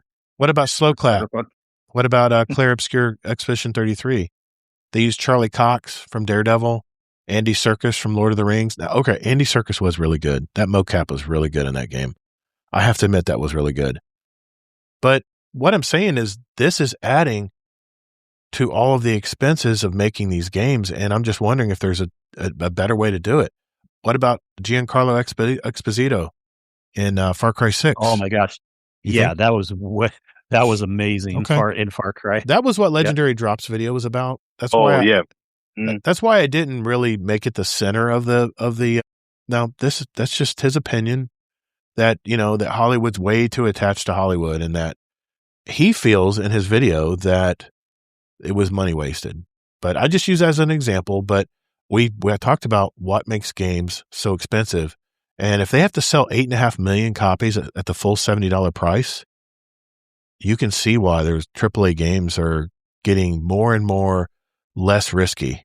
In other words, you're seeing a bunch of sequels, and the movies have done this too with all of the superhero movies. But that was my topic tonight. I wanted to, mention why the West is having such a problem developing games these days. And how does this get fixed, Kingsley? I mean, how do they fix this expense problem? Is there a fix? Or is this just going to be what manufacturing in the United States was? Not to circle back to that topic again. I don't think we need to talk about a fix right now. I think you and the dude are making a mountain out of a molehill. I took a lot of notes here. Well, let's hear. I'll just loop with the last one, which we already kind of answered. But yeah, okay. You can't say that Hollywood looks down on video games, or else all these Hollywood actors wouldn't be willing to be in video games. Okay. Like Keanu Reeves and all these people. Right. Also, it's a way to gain excitement, and it does make a difference. We've even had people in the chat saying, and we know with Cyberpunk, it was probably one of the best moves having Keanu Reeves in the game for like what it did and stuff. I'll have to play it and see. I'll have to play it and see. Yeah. So that doesn't mean that every game should have someone famous in it. Of course not. But there's nothing wrong or nothing bad with a lot of the times when they've done it. It's been well worth it. Okay. So you mentioned, first of all, video games a decade ago didn't have the same cost. Do you have a source of that? Like, I mean, we don't know that they were that much cheaper unless you have some kind of source or something. I didn't look up any sources. I can, though. All right. I mean, I can move on. Okay. Yeah, go ahead. I'll look it up. I disagree with the general point that video games are that expensive based on what they are. They should be as expensive or more expensive than movies to make, because they give you way more entertainment than a movie does, if we just count hours, and they take more time to make than a movie does. You even said that too. Right. So if they give you some more entertainment and they cost more to make, then I don't see what the problem is. Of course, they're supposed to be expensive to make. Okay. because you keep comparing to movies, and since you're comparing it to movies, that's why I'm using these points. I compare it to movies all the time because movies are... And I don't think they should be compared, but since you are, that's why I'm going down that route. Okay. Since you're comparing them to movies, they give us more entertainment than a movie does, and they take longer to make than a movie does. So to me, the costs don't seem that off. Now, sure, you could find things to cut costs, but then you got to use that argument for movies also. Movies and video games both have AAA and expensive ones, and they both have cheaper ones. Indie games, indie movies, things like that. Absolutely. So, A24 is the king of indie movies right now. Mm-hmm. I love their movies. And next, everything's more expensive right now. So that's bringing the cost of video game development up and stuff like that. So it kind of makes sense to me. I mean, yeah, sure, people are going to find ways to cut costs, but that's more just in general with everything in the industry now, not just video games. But I also looked up, I'm curious on your source. You were saying that video games cost about 75% on staff. Well, I read that for movies too. Above the line and below the line, actors, crew, and staff make up to 75% of a film's total production budget. Yeah, I think they mentioned that in the article I was reading that it was. Well, you were saying marketing 75. makes up 75%, but no, I don't think that's true. It's the staff and the actors and the crew. Oh man! So there you go, another comparison. So like, if video games shouldn't be having 75% for staff, then movies shouldn't either having 75% for actors and staff. So I really think there's not an issue here, other than the issue is. Well, then there's an issue everywhere with movies, also with everything in life. And there kind of is. Everything's too expensive these days. But there's nothing particularly wrong or different with video games compared to pretty much everything else out there if we're counting movies. Well, I mean, you would think the upside would be better because video game sales, at least AAA, we're talking about AAA games in this topic, that they have more users than a lot of the entertainment combined, right? And a lot of, I mean, that's generally basing on the gaming industry as a whole, but I'm going to see what the average cost of Well, I think the interesting thing is what can we do for the games and the movies that don't make their money? Because there's plenty of movies also that don't make their money, right? But are we hearing all the time about movie studios that are shutting down when they have a couple bad movies? Not usually. But we hear about game studios that are shutting down because they've had a couple bad games. They're not making that. So how is it different? Well, that kind of proves 2 points here. Yes, we should be looking for ways that games can make more money and we can have less cost on staff, by a little bit at least. But at the same time, we got to be okay with the point, if we get investment money into these game studios and stuff, that not every game needs to be a hit. And then if it's not, it's okay. Go for the second or the third game. If you have 3 games in a row that aren't a hit, then you're probably having financial problems. But like, you don't have to have every game be perfect where it's like being made perfectly. In fact, one of the dudes from Nintendo, I forget his name, just came out with, I saw this in the news like yesterday or today, saying like, video game companies are often worrying too much that every game has to be a perfect hit. And it's okay sometimes to make games that won't necessarily be a hit right away. And so that kind of goes with that point too, that I think the bigger picture should be overall, like maybe find ways to cut some costs, maybe by a little bit. I don't think it's out of hand because we still want to have some AAA games. We still want to have a lot of indie games, and the AAA games, just based on how the world is today, are going to be continually expensive to make. Okay. You wanted sources for costs of games 10 years ago. The FTC versus Microsoft. These are illegal disclosures in 2023. Horizon Forbidden West cost $212 million over 5 years with a peak headcount. That doesn't sound that much less. No, The Last of Us Part 2, $220 million. See, that's different from today. No, I'm not done. Yeah. Major publishers reported that greenlighting new AAA games today frequently requires $200 to $300 million in development costs alone, with marketing costs even higher. In contrast, publishers that major blockbusters greenlit 10 years earlier, this is 2013 to 2015, typically operated on a core development budgets between $50 and $100 million. In fact, there was a breach, an Insomniac Games data breach. Marvel's Spider-Man in 2018 cost $100 million to develop. Marvel Spider-Man 2 in 2023 ballooned to $315 million. CD Projekt Red, The Witcher Wild Hunt had development costs of $81 million, with core development around $32 million. Cyberpunk 2077, on the other hand, 142 million, but they totaled 316 million before all the post-launch support. There's just a few examples. Yeah, you said Horizon, the old Horizon game, that was about 10 years ago. So that was No, that was Forbidden West, 220. This was a Microsoft. They're getting the figures from that FTC disclosure where Microsoft had to, tell everyone. So we're looking at maybe like 10, 15 years ago, like AAA games anywhere from like 100 to 200, but now we're looking at 200 to 300. So it's like, what's the big deal? All right. Everything's gone up in price. Yeah, I understand. On the other hand, Wukong, Black Myth Wukong, 42 to 45 million to make in China. And most AAA, most top tier AAA blockbuster games in China are cost anywhere from 40 to 100 million. Yeah. And then of course Claire, but that was not a AAA game, even though it ended up acting like a AAA game. It had sales like but what about it Balatro? Was only a few million. Yeah. No, I'm just, you asked for sources. I was just looking them up. Yep. Those are just a few sources, but I mean, based on my research, I mean, they had to access these sources. They list them on the right side when I looked this stuff up. But yeah, I mean, that's just, 81 million, compared to 300 or 400 million, that's a big difference, man. Well, you're just finding the cheapest example, but still, again, that was The Witcher 3. That was in 2015, 81 million. And the core development was only 32 million. 81 was including your marketing costs too.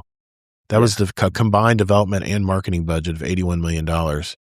Then, like I said, Cyberpunk, man, they put a lot of money in Cyberpunk. I think, why would you think that Cyberpunk would do that? Why would they just not walk away from that game and take their loss?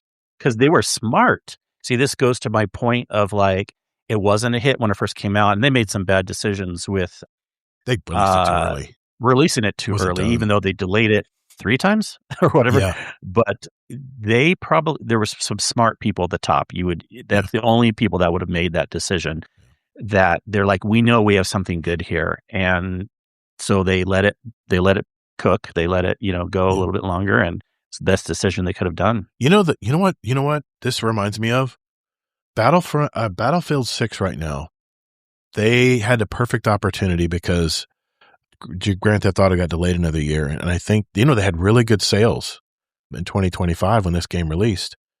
And it was like the perfect storm. There was no competition. And you remember that was the same year that the 2026, it was the same year that Call of Duty for once really stumbled with its latest game. And I think there were 700,000 people concurrent on the peak on the first, on Battlefield 6. There is something going on right now. People were leaving Battlefield 6 because it wasn't ready. And what people are saying now is that the game was pushed out a year too early. And the updates that Season 4 is bringing right now to Battlefield 6, I'm actually thinking about playing. I abandoned the game because it just was shit. It wasn't anything like I was used to playing.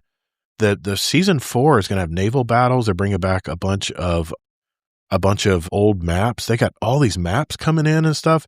It's almost as like this was the trajectory all along, was 2026, and they released it in 2025 instead.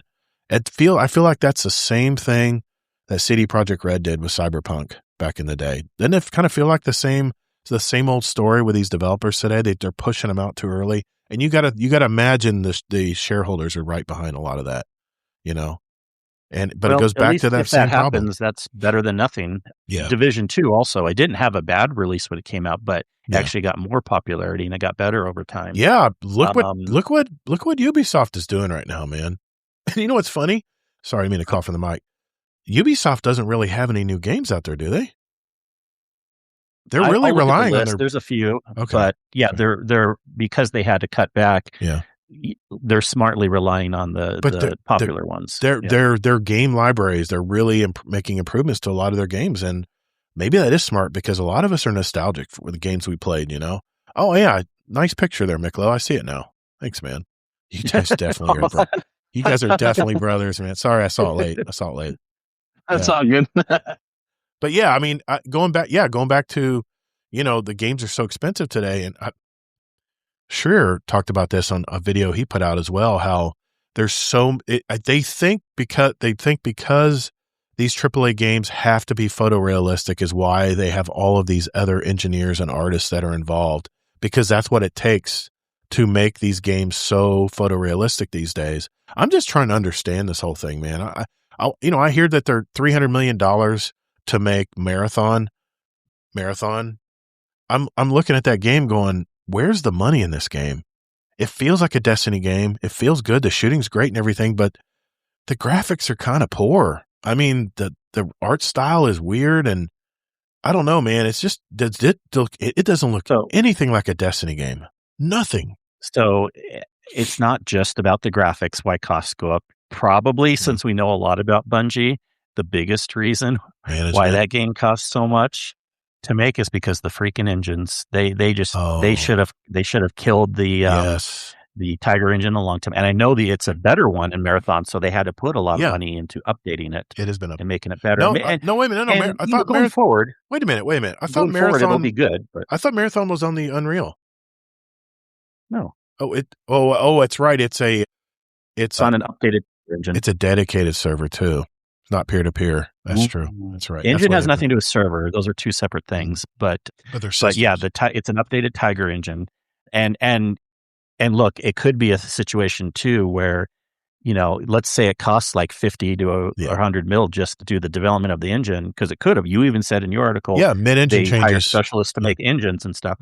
Yeah. So, that could be a big cost of the game, but we know that they can come out with updates a lot better on Marathon than Destiny ever could. Yeah. So, better engine. Regardless if Marathon does okay in the long run or not, Bungie could be in a better situation now with an updated engine, even though they put a lot of money into it. Dude, I'd like to think, my copium in tow, that AI can really make game development like half of the time. I mean, all right, everybody get ready to drink. Arc Raiders only took 2 to 3 years to make, half the time that it takes most the AAA games out there to be made. And yes, Arc Raiders has its limitations, and they're hard at work right now for October to really revamp this whole game, because I think they realize what a good game they have now. But dude, how is it taking 7 years to make a video game when it only used to take 2 to 3 years? Just a decade ago, man. That's what I'm trying to understand. There's more complexities these days to have a better looking video game. You think it's because of engines? The engines are more complex? I'm just trying to understand That's why. The basic way to say it, but it's more than just the engine. There's like, if you want to make a game that has live service, that has the best graphics, that has this, and this, there are more things you're doing that are more expensive today compared to a game 10 years ago. Then how does Claire Obscured make such a beautiful game? It's not a live service game. It doesn't have a crazy engine. It's not as big. It is on rails. That's true. Yeah. It's a one-player game, basically. Great music. And this is just simplistic. Oh, yeah. I'm mostly guessing, but these are pretty educated guesses. Okay. So. Okay. Yeah. Miklo, what say you, man? What's your take on all this stuff we're talking about tonight? I don't really have too much of a big opinion. I agree with everything that Kingsley said. Mm-hmm. I think what makes a great game is you gotta have a good story, great characters, and good music, pretty much. Yeah, music's important, even though a lot of us mute it after we play. Yeah, and that's expensive. Absolutely. Very expensive to have good music in a game. Mm-hmm. You can't just hire AI to make it. You got to use real composers, Destiny music. Yeah. I fall asleep to Destiny music every so often. I play music in bed at night to help me sleep. And man, that Destiny music just is so beautiful, man. It is so gorgeous. But I'm just trying to understand this, Kingsley. I'm just trying to understand why. Not only does it, because I've said this in earlier shows, you literally have to be a time traveler or a forecaster. You have to have a crystal ball when you make a game now, because if it's going to take 6 or 7 years, what is the gaming industry even going to look like in 6 to 7 years when you decide to release the game? Marathon found out.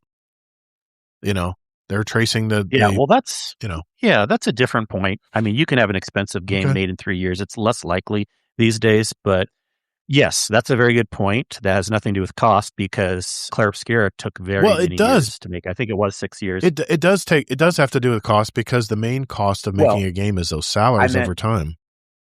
I meant, but Claire Obscura took many years and they kept their costs down. So it's not directly related. It can add, but it's not directly related. Claire Obscura had a lot less payroll. So that's why, but the point of it took 6 years also, I believe Claire Obscura did. I heard it took a very long time and it didn't take. So I think if you're making an original idea, a timeless game, a single player game, it's okay to take 6 years. Because games like Cyberpunk, games like GTA. I mean, even though it's going to be live service, it's okay. Or games that people are already used to, like don't come out with Call of Duty every year. Don't come out with a Destiny every year, but come out with a Destiny every 3 or 4 years at least, which again, back to that point, I wish they came out with a Destiny 3 before Destiny 2 went that long. But, live service. Yeah. But if you're doing a game like Marathon, that's live service and it's a very specialized thing. It's not like a single player game and it's going to take, Marathon didn't take quite 6 years. There was the incubation period that most people don't count, but we're kind of counting it in. But actual live development, I think, was more like 3 or 4 years. Yeah. But, that is scary. You live service, that's like chasing some trend and it's going to take 3 to 6 years to make. Yeah, that's why the games are failing. I'm trying to think. It's not so much the costs, in my opinion. It's not so much the this or the that. It's just not knowing if people will like it or not. And, and people, and, it's okay to make a game that not everyone's going to like, right? Right. The guy even said that. I got to get his name from some guy from Nintendo. Not all their games are hits and right. Or they don't know if they'll be a hit before they come out. But if you're going to make games that you're not sure if people will like or not, then your business has to support that. You can't just rely on 1 or 2 games. And then if they don't do perfect, then of course you're going to shut down. So just like with movies too, they make movie studios make movies that not every movie's a hit, yet they're not shutting down right and left, And indie movies where they really can save a lot of cost is locations. I mean, the Odyssey, my God, they were all over the world recording all these scenes. And you can use green screens in AA movies or, like an A24 movie, or have the whole story on one set, That's where a lot of them save money, where it's like $8 million instead of like, $150 million to make a movie. And if the story's good, man, it all comes down to content, right? If the story's good, the movie's good. And all you have people that can portray that story in a realistic point of view, then you've got a winner. Like the movie I just watched last week, The Invite. That movie was solely recorded on a soundstage of an apartment, of an apartment complex, the whole thing. And yes, they had a few location of him walking through the city to his job and stuff, but real cheap takes, You sit there with a camera and you take it, and not that I know anything about movie making. I'm just saying, they're like, it's like B-roll. You're recording B-roll, to explain what the guy's doing in real life. But it was all recorded in that one stage. The whole movie took place in this apartment. So that's where they can save a lot of money. I looked it up, by the way.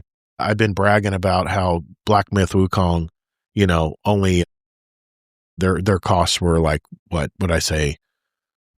I don't know, 42 million to make.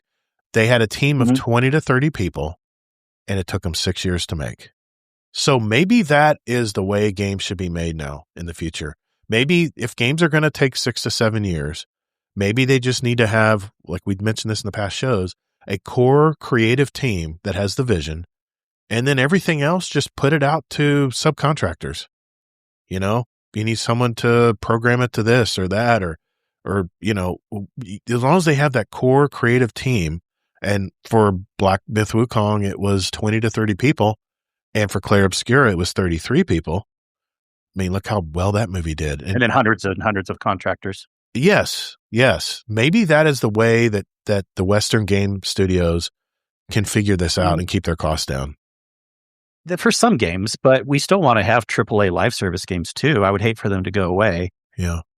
So we've already been having different types of games. We already have indie games. We already have the Black Myths and the things. Again, there has to be, I think, a situation where we still have triple. I don't want there to be no triple and quadruple A games just because they're expensive. Yeah. It can be done.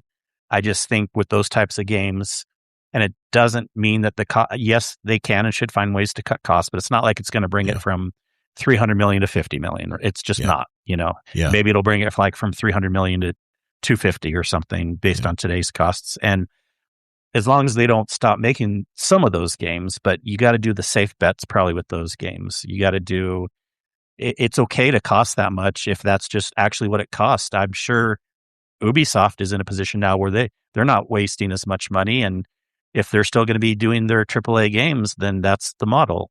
Yeah. It doesn't mean we shouldn't have $300 million games though at all. You got to have some of those and some of the Black Myth games. And if you're going to use a Hollywood star to make your video game, it better sell 8+ million copies to offset the cost and break even. That's the break even is 8+ million copies. If we go by that equation, which could be skewed. If you're even just saying initial sales even if you can say sales down the road, just like people rent and buy movies down the road too. It's not as good as the initial bump, of course, but there is some of the long tail. And there we come all the way back around to physical game sales because there is no secondary market once they own all the digital rights to all the shows, all the games. Yeah. I'm going to go off on a small tangent here. I want everyone in chat to answer this. If you want to answer it, you don't have to, and you guys, I want to, this is something that's been bugging me. Live service games. Let's consider this Destiny 2. We can consider this Arc Raiders. It can be Diablo Division. Yes. Live service games. What does a live service game have to put into the activities that you play where you want to play it every day? What do they have to put in the game, in a live service game today, to make it be a 12-year game like Destiny 2 was? What's the missing ingredient? Because a lot of these live service games are falling off a cliff, man. You see them peak here. And not as many as you think. Well, a lot of there's exceptions. Warcraft, we got Warframe, That's we got true. Warframe Diablo, Warframe's an enigma. Division. Let's face it. We get But this is what you see in Steam. You see this peak sales, and then it slowly erodes. Battlefield 6 not exempt. They did the same thing. And looking at Marathon, sorry, this is a bad way of showing it, but Marathon, was down to less than 2,000 players at some point during the day. And you know what happened when they put the PvE mode in? It tripled.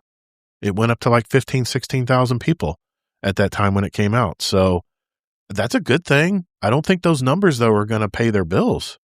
They still haven't sold enough copies to break even on that game. But I'm just curious. Well, no, it's what is it, guys? Easy-ish answer. Destiny was doing it for a while too. You got to have an update every 3 to 4 months max. Content. If you can't keep that schedule, then you're going to start going downhill. Warframe's been able to do it. Yeah. Diablo's been able to do it. Division's been able to do it. World of Warcraft's been able to do it. Okay. And there's times where Destiny was able to do it. And remember, every season there'd be a seasonal activity, right? But even then, we got tired of the seasonal activities. We'd play it for a few days and go, I'm going to go back to what I normally do in Destiny. Okay, but if you're the type of person that got bored with it, that's not in itself a bad sign that the game's going to die.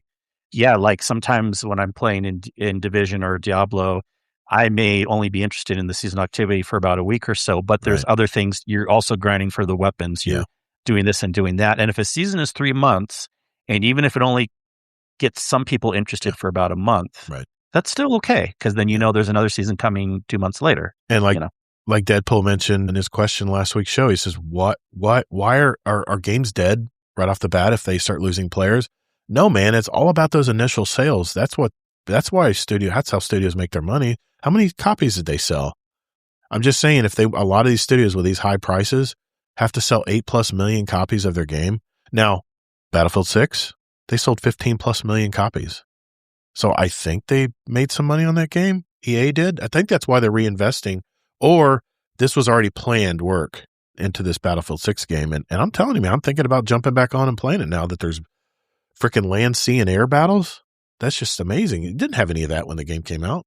But sorry, I got off on a little bit of a tangent, but I was just. But I wanted Miklo to answer, or anyone else in the chat if they have thoughts, and it's okay if you don't. Miklo, what makes a great live service game? Do you have any kind of you can talk Destiny or even other games, like what is like a best case scenario for you, or good experiences you've had with live service games? Yeah, what makes it stick around?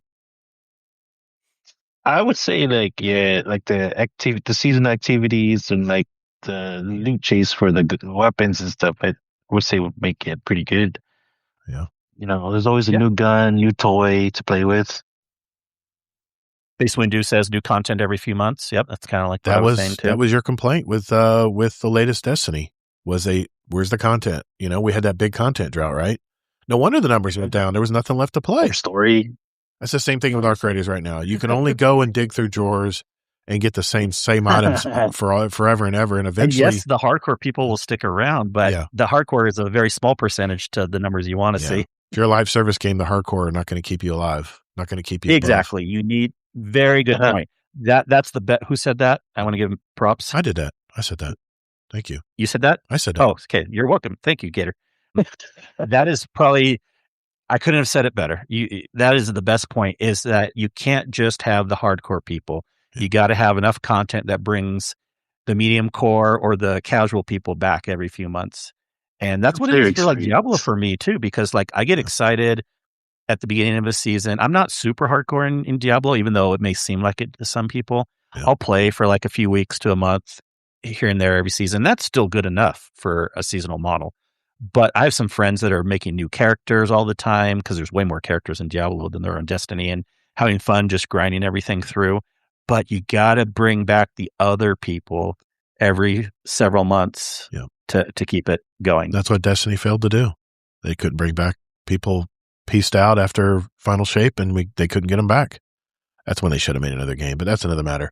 McMaximo says, I know most people weren't fans of drizzling out the content over the course of a season, but I always kind of liked it when there was just a little something to do each week, just a little bit more story each time. The problem with McMaximo with that is the story was pathetic every week. I mean, it was a nothing burger. You remember that, Kingsley? It was a nothing burger. It was like, go talk to Marasov, and you talk to her, and she goes, okay, go run another version of the same seasonal activity and come back and talk to me. And that was it. And she give you a little nugget. Nuances here. Yeah, there's some nuances here. I get it both ways. Yeah. But this goes more to the overall thing of just, it wasn't enough content either way. But I'm okay with them having like a little, even if it's not much story week to week, that does give me a reason to come back also. But what I didn't like, what Destiny sometimes did, was they also would gatekeep the activity versions week to week. I think all the activities should be available on day one of a season, that season. And then, you can have you come back next week to give some more lore or something like that. Yeah. Regardless, though, which way you do it, Destiny was having issues where there wasn't much story and the activities weren't a lot to do. Yep. And some of the newer ones. Yep. Base Window, I mean, I got over 4,000 hours on D2, enjoyed grinding every day. That was me, man. That was me. Get your bounties done. Do you do bounties? Get your bounties done, man. That's what the grinding was. At least some of that. So if you can spend that many hours, what stopped it for you, Todd? Because if you could spend 4,000, you can, in theory, spend 8,000. What changed? What clicked? There were a lot of things. There were a lot of things that really turned me off on Destiny 2. One was putting caps on stuff. If I want to go and farm stuff on the Cosmodrome, the game always had that. It always limited. It put artificial limitations on strange coins every week. So why didn't that bother you the first 4,000 hours then? Yeah, I've got like 8,000 hours, I think, in this game. If you combine Destiny 1 and 2. I want to know what changed at the end that got you to not interested as much, because the game always had that. Well, like, the end, why I'm playing Arc Raiders mainly now, it's because Dad Bod Hero kind of said it. He says, why should I even bother playing this game anymore? What am I playing for? There's no future for the game. Why should I do all this grinding? Yeah. That I have to feel like I'm working towards something when I play a game, especially if I'm grinding a game, man. That's fair. Yeah. And that's what's happening to me in Arc Raiders right now is I'm grinding these gear out. I did my first expedition this week with an alt character. I wasn't dumb enough to do it on my main one. And I was like, I got to rebuild all my workbenches. I got to go find all these stupid parts to build it again. And it just, there was nothing fulfilling about it. Yeah, I got 5 extra skill points, but the skill points don't really tweak much. Nothing like Destiny, man. I mean, you can get a really good build in Destiny and be a god. That's not the case in Arc Raiders. You get like 6% here, 2% here. Like one of the skill perks is you can open and pry stuff open quietly. I haven't been able to tell the difference between phase 1 and phase 5. I can't tell the difference in my headphones that it's any quieter. I'm like, I guess it's quieter to the arc enemies so they don't come running after me when I do it. But I have never seen. It's like, and this is what I'm hoping they're going to revamp in October. The skill points don't really mean much. They're not really moving the needle much. So, and that's the reason. That's the reason I quit playing Destiny. And I love playing the raids. They're challenging. This old man brain, it keeps his brain crisp because you guys are on me to make sure I do my job in the raids. And I love that part of it. That's why I like doing it every Saturday. I look forward to it. But yeah, I mean, it's when you're grinding and working towards stuff in a game, you want to hope that game sticks around. Remember when they sunset all the weapons? Remember how defeated Dado was? He was like, why should I even play? There's no reason for me to play the game anymore. I mean, there's nothing to grind for anymore. There's no reason to grind anymore because they just eliminated all the weapons that I just grinded for. It's kind of the feeling when I play a video game. I want to feel, I guess I'm answering my own question here. This is what makes a live service game long-term for me is I have to feel like I'm working towards something. I'm building a better character. I'm adding to whether it's my swagger, whether it's my drip, whether it's my power in the game. I want to feel like it's like an additive event. Every time I log in every night, I want to feel like I'm adding a little extra to my character. And yes, if it means my character gets overpowered, that's because I put the time in to make it powerful. I guarantee you this is what happens in World of Warcraft. You have people with these very crazy mounts that they're going to work for and trying to get. And then they come into a raid and bust open the doors like, move out of my way. Because they put the time in to grind and get better and get more skilled and have more power in the game. And funny enough, Fudd's going to probably correct me on that part because I don't play a lot of World of Warcraft. But funny enough, it's the opposite in Diablo. Your character resets, and that keeps a lot of people. Really, the seasonal stuff, and that keeps a lot of. So everyone's different. They like different things. I don't like seasonal wipes. This is the perennial conversation too. It's like, you got to have stuff, but what stuff? That's the question. Diablo is insanely popular. You can just do the Eternal Realm stuff. You don't have to do the seasonal stuff, but that's what keeps people coming back because you're always grinding for something new because you're trying a new character. You're trying something new and you're tweaking your build a different way each time and going after new weapons and new skill points and things like that. And it keeps a lot of interest there. It's a way to actually kind of build in more stuff to do without actually them building in more stuff to do. Games have to. This is what the game developers at the whiteboard have to answer. They have to answer this question: what's going to get this guy to log in every day? We have to give him a cookie. We got to give him something. We have to give him some kind of reward. And Base Windows said, "Hey, I think once I got everything and being in an inactive clan, I just, I was done." And he's got like 10,000 hours if you combine Destiny 1. So, But if you keep making a season every 3 or 4 months, then they add more new things to go for, and then they, you know what I mean? Yeah. So then new weapons and stuff. Good. Yeah. But the problem is Destiny was running out of ideas. The weapons were looking like reskins of an older weapon. That's why they were supposed to pivot to a Destiny 3 then. Yes. Even it's very rare, and it's a separate point, even though World of Warcraft and Warframe has made it work. Most live service games should have a total reset. Even if you don't like seasonal resets, right. I think they should have a total reset to a new game every 3 to 6 years. Division's going to do it with Division 3. And actually, everyone's really excited. They're like, really? We need the reset. We need the Division 3 soon because, you can make a new engine then. You can do better graphics. You can do all these things and have a bunch of new weapons all at once versus just 5 new weapons each season or something like that, Yeah. Mm-hmm. D3 should have happened after we defeated the Witness. I'm with you, man. Final shape should have been the final shape. I mean, the whole game is about a final battle. That's what the whole game's about. And that's why it makes sense with Division also. That they know when to make a Division 3. They're not making Division 2 for too long. You grind in Division, you get all this awesome builds and gear, and then all of a sudden everyone starts at 0 again? I don't know. All of a sudden, you just said that Destiny should make a new D3, so Division no. D3 also. No, you said there were going to be seasonal wipes in D3 or Division. No, I 3. said that for Diablo. Oh, Diablo, yeah. See that I don't like that. I didn't say that for. I don't like seasonal wipes. Yeah, but many people do. Yeah, but until when someone comes out with a space opera game like Destiny, and there's a big void right now because there is no game to replace it. There is. Well, okay. That will build your character in a live service environment. And I've mentioned Ready Player One. Yes. I mean, Ready Player One, it was unlimited because you can get all kinds of swag. You can, it seemed like that platform was endless. And I got a lot of comments on YouTube like, hell with that, man. That means all the corporate overlords are going to give us little. No, man, it's a market. This is a free market economy. If another vendor has something that's cooler in the game, you would go to that vendor and make the corpos or whatever you're calling over here, make something to match that. That's competition, man. That's what makes America great. Anyway, I just want to tell people, don't stress out there. There are a lot of other games that are as good as Destiny 2. Okay. You can find them out there. People are all the time. It's also okay if you only want to play Destiny 2, but don't think like there's not other good live service games out there to play. Yeah, don't listen to this old guy. I'm a jaded old Destiny guy.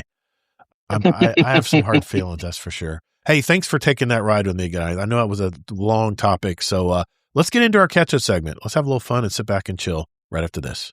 Hey, Elmer Fudd Games here, and you're listening to Guardian Down Roundtable. If you're listening to any other show right now, I will break into your house and destroy your kneecaps. I will twist off the headboard of your bed so when you go to stretch in the morning, you fall between the crevice. Guess what? Dog hair and old socks. Disgusting. No one wants that, but we want you to listen to this podcast. How's that? Is that good? I like it.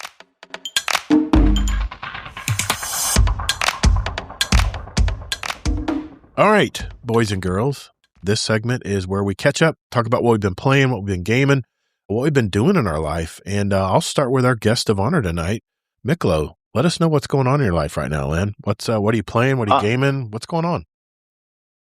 Not a whole lot going on. I've been playing Course D2. I recently started to replay Cyberpunk, doing the Corpo route. Nice. Oh, you doing Corpo? Yeah. I've heard that the Corpo route has like more dialogue. It's inner city too. You're in the city and you're stealing stuff from computers, and it's crazy, man. It gets really stressful. Yeah. And pretty much, Call of Duty's in the back is there too, because my friends get on daily. Yeah. What's Call of Duty like these days? I haven't played in probably a decade. Well, I played zombies, but not regular multiplayer. Call of Duties I like are the ones made from Infinity War, so like the Modern Warfare series. Yeah. Those are just so smooth. Do you still play the campaigns? You still play the campaigns? Yeah. Okay. Well, the last couple of Call of Duties, I didn't bother with them because they were trash. Okay. But the new one, Modern Warfare 4, that was going to be a juicer. Okay. It looks like. All right. I guess Kingsley, what's going on in your life, man? Talk to us. Yeah. Gaming. I hopped a little bit in Diablo this last week. There was a few things I was checking out. They made some good patches. They were listening to the community where it didn't bother me as much, but I can see why people wanted this. They did some new thing where you can craft the highest mythic things now, where before you can craft everything in the game except for just one small thing, which were mythics. But they made a way to do it, but then they did it in a stupid way. So it wasn't the blame on the crafting. It was just the blame on how they did it. So they fixed that. And so people are excited to grind again. The hardcore players, mostly. Me being a medium core player, I'm like, whatever. I don't really care. I'll get it if I get it. But mostly Cyberpunk, even though if you check me in Discord, it looks like I'm always on it. I just keep the game open a lot, but I've been playing in a medium amount. Sorry, not Cyberpunk. I do want to get back into that also. Resync. Black Flag. Yeah. I think I'll be, maybe if I keep what I'm doing, I'll be done with Black Flag in another week or so. But then I don't know if I want to hop. I want to do some more Diablo. I want to do some more Cyberpunk. I want to do some more Warframe. There's so many good games out there. Gaming I'm not hurting for, but other things, IRL, getting ready for brother-in-law's coming into town from Australia. Oh, wow. My wife's brother. Oh, nice. And we've raided with him before. I don't know if you have, Todd, but Omega? His name. No, that's your nephew. No, that's my nephew. Right. Brother-in-law it's another Prime name. He just goes by Prime, but it's not Optimus or obviously not Rodimus Prime, but it's like another Prime name. I forget his full gamer tag. Okay. But we've raided. Some of us have raided with him before, but we're just getting the house ready. We have some extra rooms in the basement and stuff. And so, but kids used to live down there, but now we haven't really touched it much since then. So we're just trying to clean it up and stuff. And you know how that goes when kids move out. Dude, you kidding me? My wife made an office out of my daughter's room. It's been years. My son's room is a TV watching room where she has a big chair she sits in. We already had enough of a house for us. We didn't need to do that. Luckily, I got you. We have a 3,000 square foot home. Nice. Just the wife and I. The whole top floor is plenty enough for us to have off my office, couple bedrooms, things like that. Nice. But now that we have the basement, which we haven't had to touch since the kids have moved out. But anyways, brother-in-law is going to come. That's cool. Visit. That's cool. I've been saving watching Odyssey until he came into town because they don't always get movies the same timing in Australia as they do over here. Yeah, delayed. And so I got the tickets through Cinemark. I do the Cinemark movie club thing, which I like better. Okay. I've mentioned it before, where you pay a monthly fee and they give you credits each month. But even if you don't go to a movie that much, you don't lose it. It rolls over and your credits can keep building up. That's nice. So I have like 7 credits right now since the last time I've been to a movie. Yeah, so it resets. He's coming with his daughter. Oh, yeah. And then me and my wife, and we're going to go. And basically, it's already paid for. Please. I got tickets for Saturday. Please tell me you bought it for IMAX. I did, but I don't care. Dude, it was all filmed at IMAX. As intended. So it doesn't mean the movie's going to be horrible. Not on IMAX. No, not at all. It just yeah. I'll talk about my movie. Yeah, I'm going to do that. I did the XD, which they call the IMAX here. Okay. It is an IMAX You'll be screen, fine. but it's like some extra things. But I don't worry about that as much. But looking forward to that. And then that's Saturday. We will be back in time, but there's a small chance. I don't think so, but there's a small chance I'll have to see. Maybe he'll even want to join and watch on Raid Night. Heck yeah, he's man. raided with us before. Join our live chat. But we'll have to see what he's up to doing. Heck yeah, man. We're going to the 3:00 showing, and I know it's a 3-hour movie, and then we'll probably want to get a bite to eat, but that's still 3, 4, 5, 6, 7, 8. I'll probably be back because remember, I'm 2 hours earlier. I'll probably be back by 10:30, just about perfect. I'll give you an example, Kingsley. I went to the 3:00 movie as well. We were out at 6:30, but once you get dinner, I had dinner with my parents and my wife. I think I got home around 8:30, being realistic there. So, yeah. So that's kind of what I was thinking, yeah. Yeah, see if you can jump by. Be fun. Yeah. But looking forward to that. And we've had like I mentioned earlier in the show, some crazy monsoons stuff that's been going through. Right. But some areas of Utah, like it hasn't hit the main valley where most people live, like the Salt Lake Valley, as bad. Right. But south of us and stuff, and especially with a lot of the bad fires and stuff, afterwards they leave burn scars. Right. And stuff. And then like what happened in California and other places too, and then flooding. And already there was, this can happen any year when you're out in the West. If you're camping and if it's a time of the summer where there's possible thunderstorms, do not do it, or be very, very careful, because what can happen out in these areas, especially with the geography and like little mountain passes and valleys and stuff like that, it looks like desert in a lot of areas, but there's these dry washes and they're meant to hold thunderstorms. They create these instant rivers that just create like little mini floods. Wow. And there was a family of 4 people that was camping and they died. They got washed away. Holy crap. In a flood. Yeah. Jesus. Yeah. It happens every year. But that's why, again, if you're out in the wilderness and thunderstorms are coming through, get back to somewhere safe, dude. Else you really know what you're doing. Someone died in one of the river trails in not what's the name of that park there, the big one, Zion. Yeah, someone died when we were there. Someone drowned for that same reason. I think it was. Yeah, I'm telling you, every year it happens. That's crazy. Yeah. That is. But gravity. Yeah, I've been some crazy drives in the summer before where I saw some thunderstorms coming. Actually, my scariest time, and then I'm just trying to vamp here, but I'll be done soon.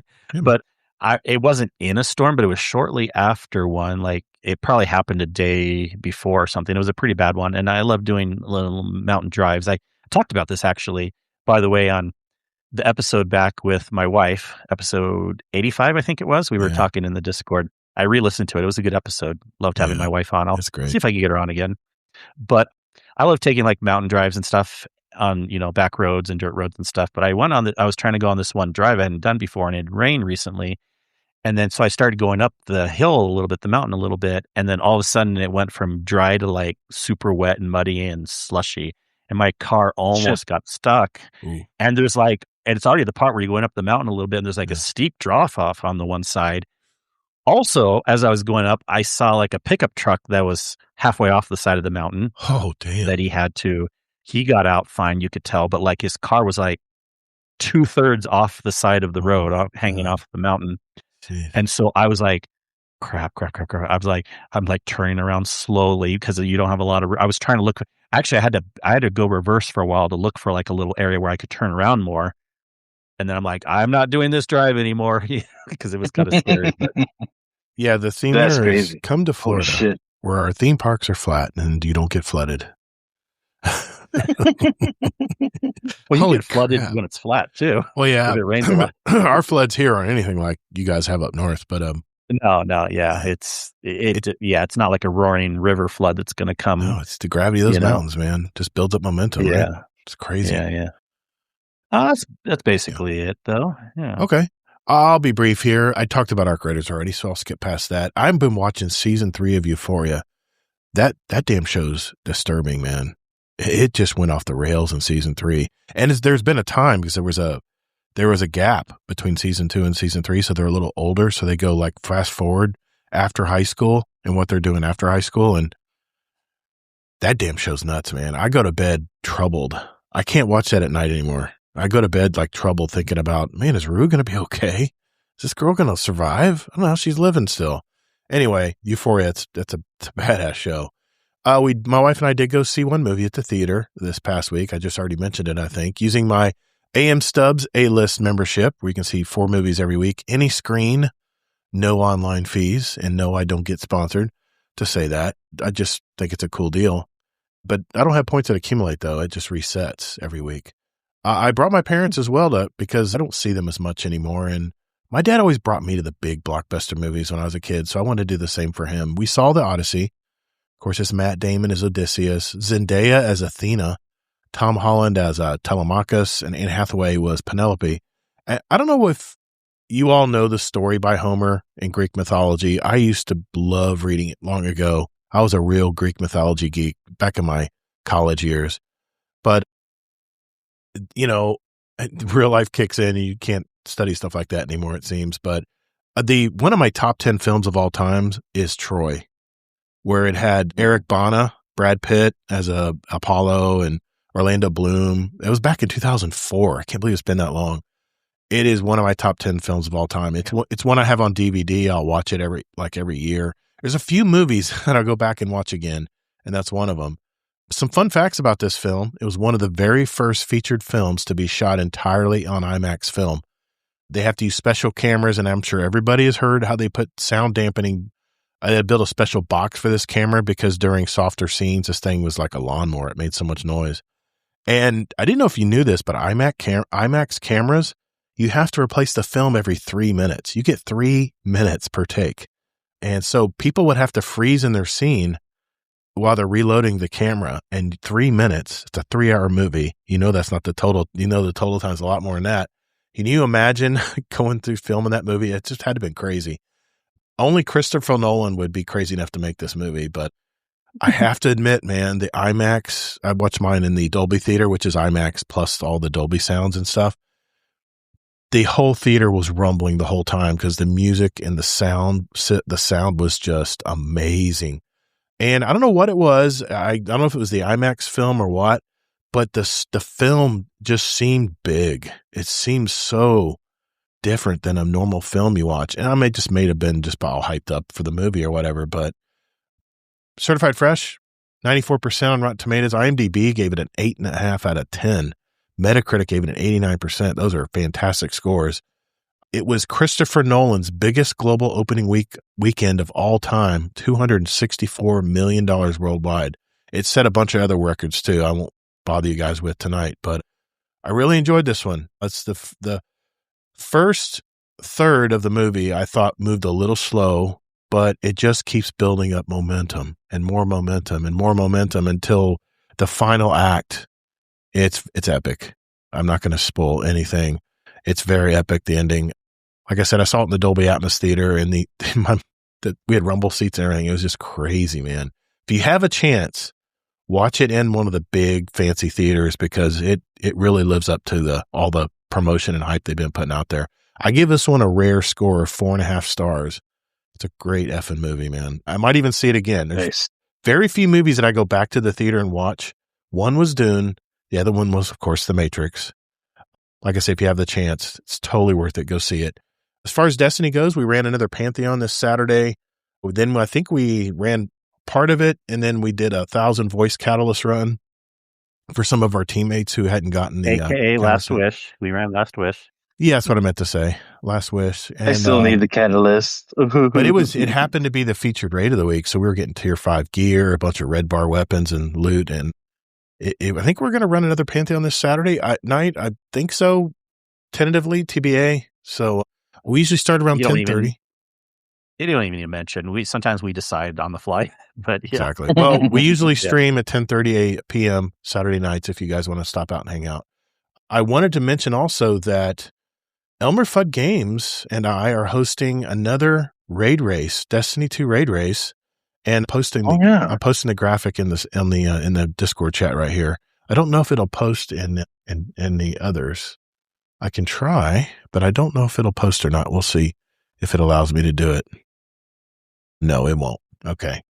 Sorry. Can't post the graphic in that, but it's at 3 p.m. Eastern time, and it's going to be 3 raids, 3 hours. And the way you want to watch it is twitch.tv/Elmer Fudd Games, DD in Elmer Fudd Games. And come by and hang out. I'm going to have a hard time keeping up with Fudd's energy, but the man is a showman. So I will do the best I can and talk about all kinds of gibberish about how I know about all these raids and stuff. But I can't remember what raids he said we were going to do. I think we were trying to decide what raids. I don't. So come hang out. It's twitch.tv/Elmer Fudd Games on Twitch. And it's 3 p.m. to 6 p.m. Eastern, 8 p.m. British Standard Time. And it is for our UK folk across the pond. Our GDR members across the pond requested that we do another raid race. So this has been a long time in the works. So come and hang out with us if you guys want to see how it goes. I don't know how many teams there are or any of that stuff yet. I'm hoping Fudd will send me some info on that so I'll have some knowledge beforehand. But, before we leave tonight, we have a few questions from our community. Let's do that next.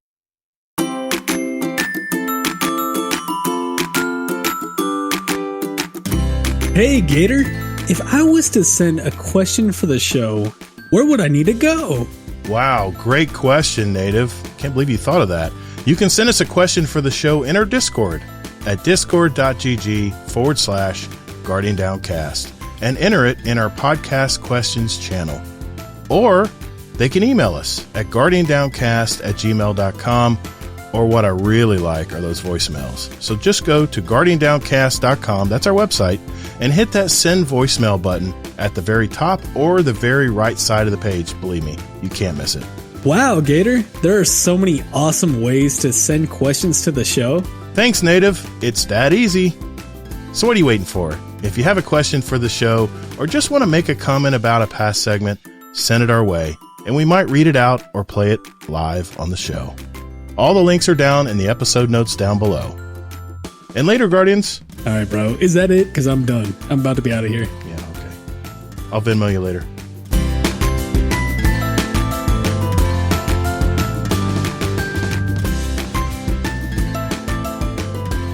All right, boys and girls, it's that part of that time of our show where we answer questions from you guys. And we have some questions for us and Miklo tonight. I'll start with Barrel Barley. He says, question for Miklo. When you pump gas, do you try to land on an even number, or does it not matter and you just fill it till it clicks?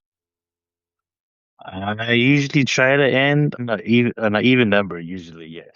And Zombie Pop said, the answer definitely tells everyone what tax bracket you're in, or at least not in. I saw that. It tells how OCD you are. That's true. I used to do that when I was I was a young buck. I never heard the even number thing before, but I had heard people try to end it at a 0 or a 5. Wow. But people ended on even numbers, so you're even okay ending it on 2? I don't care. I just let it click. Interesting. What's wrong with odd numbers? Do they offend you somehow? No, it's just the thing, I guess. Well, it depends if you're prepaying or if you're just throwing it on the card, which it's my business. I write it off. So I just click fill clicks. On my personal vehicles. I definitely do not care. When it stops, or when I feel like stopping it, I stop. Yeah, exactly. A Zombie Pops question for Miklo. Is it ultra or light? It's gotta be ultra. Hell yeah. Thanks, Zombie Pops. Hell yeah. Doc, speaking of our UK members, question for Miklo. When you dream of yourself on a Scottish Highland in your tartan kilt,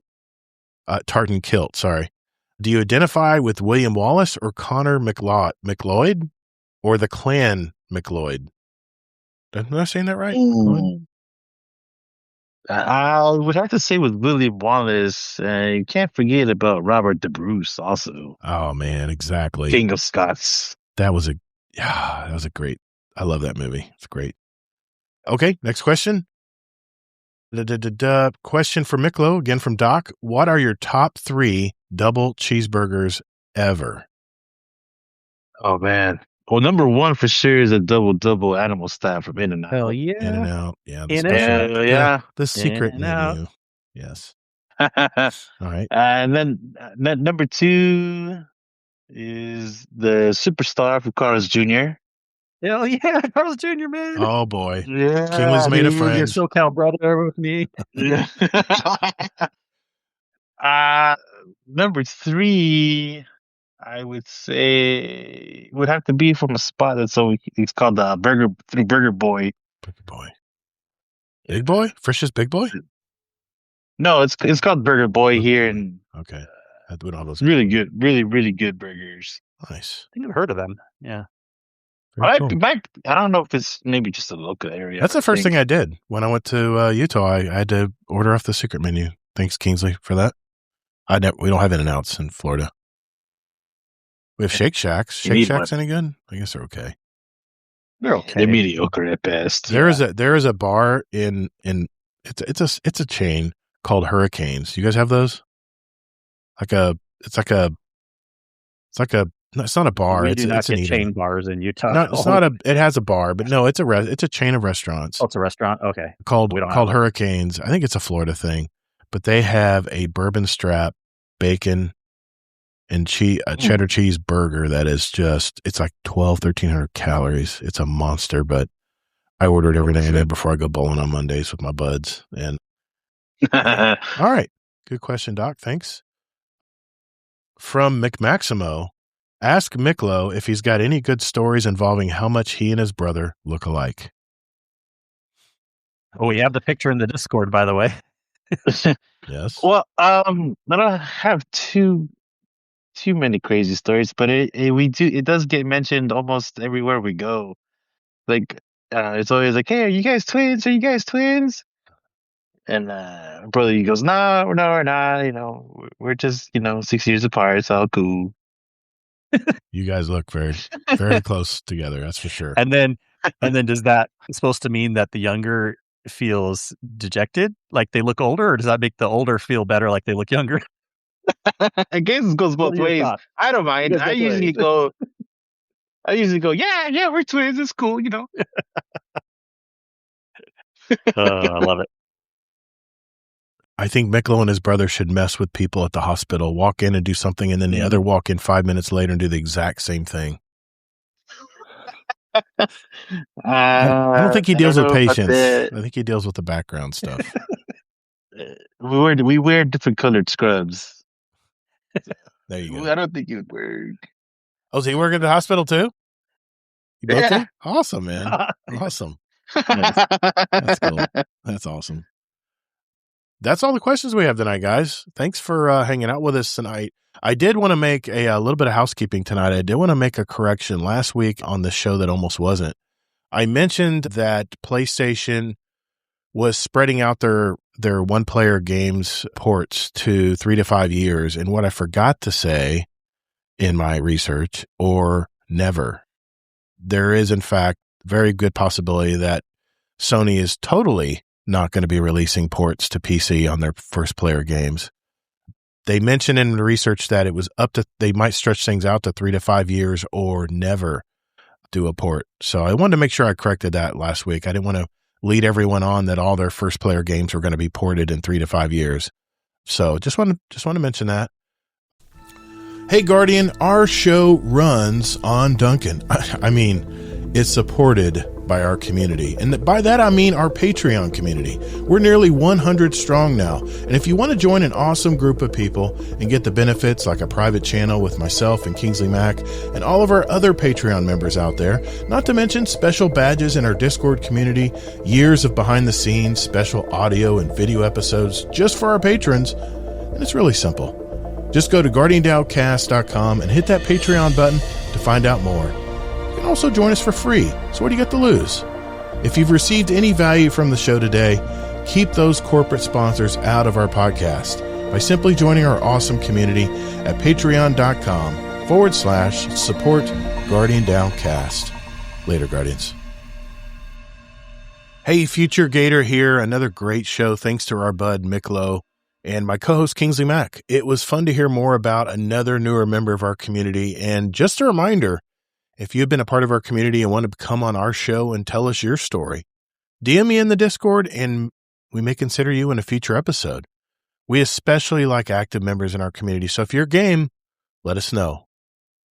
We really went into the weeds on our show topic tonight, but game development has increased considerably since just a decade ago. So other than inflation, which is typically 2 to 4% a year, why are video game developers spending twice and sometimes triple that? Is it the cost of more lifelike games where facial expressions are more important, like with motion capture, that they do in the movies? Or is it something else? We stated our opinions, but we want to hear yours. Jump into our Discord and give us some feedback at discord.gg/Guardian Down Roundtable and enter them in our feedback or show feedback questions channel. Or you can either send us a voicemail right from your phone or shoot us an email if you prefer the written word. Just go to GuardianDownCast.com and contact us. Thank you for listening to the show this week and every week, and a big shout out to our super fans, our Patreon community, like our Dungeon Champion patron, Deadpool1 Merc, and our Raid Boss patrons, Amazing Taco King, Jealous Gaming, and Frostbite. So for whatever game you're into these days, be sure to take breaks, hydrate, especially in this summer, and touch grass. Golden God, community member for over 5 years now, and a $3 tip jar patron for over 54 months. Thank you, sir. The path to victory is long, but there's always hope. Fight! Thank you all so very much for listening, and whether in life or in your game, get your reps in. And later, Guardian.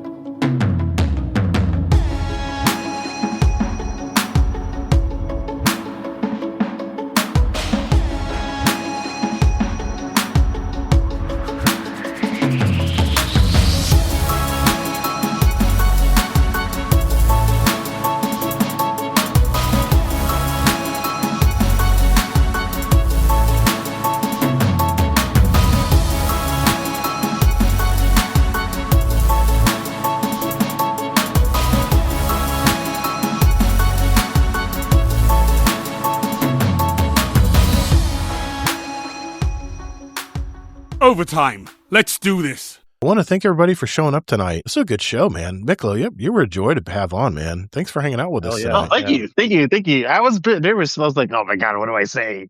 It's just whatever you want. I tell all of our guests this. I say it's just like we're hanging out in orbit in Destiny too. Yeah.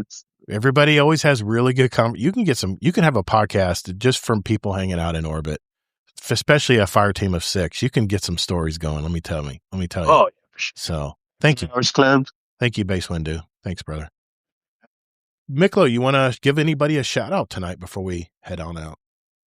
I'd like to shout out to my brother, my mom. They always keep me up, and shout out to all the people in all the communities, Guardian Hub, BBL, Space Mafia, the pub, all great people all around. Nice, man. Kingsley Mack. Shout out to anybody? Yeah, I definitely second that, but I also want to shout out you specifically, Miklo, for coming on. Thank you, man. And thank you. I definitely think we got to have you back as a normalish type possibility because it was easy to talk. We had a good time. Absolutely, man. Nice. Hell yeah, man. I'm down. Get that camera rigged up. I want to get a face next time. Yeah.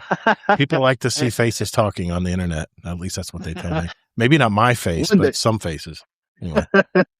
Thanks, man. Again, thanks for hanging out with us tonight, man. That was a good show. Man. Thank you. I almost missed that message that when I saw it like a week later. I was like, oh shit. Oh no. I always give everybody a 1 week reminder that, hey, remember we set this up 3 or 4 months ago. Yeah, just letting you know your turn. It's your turn to play. Your turn to get the ball. And a lot of people are like, huh? Oh crap. That's this next week. I'm like, yeah. Yep. It's in my schedule. You're on the calendar. So yeah, we'll have to have you back, man. That'd be great. I'll put you on the list if you want to come back. Oh yeah. Maybe 1 week we can have both you and your brother on even. Hey, you saying that? He was telling me yesterday, he's like, oh, ask him if I could be like a special surprise guest or whatnot. Hey, anything goes, man. It's our show. We can do whatever we want, right? Well, thanks again, man. That was fun tonight. Thanks again. Yeah. My shout out is to Mr. Zombie Pops because he filled in last week and then the internet went to shit. Our whole Discord server went to crap and then, that was it. We had to cut the stream short. So Zombie Pops, I'm sure will be on in a future show. So thank you, brother, for filling in last week.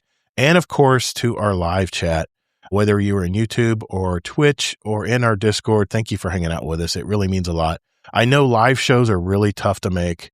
They're you can have someone with 100,000 followers on YouTube. And when you have a live show, like 40 people show up.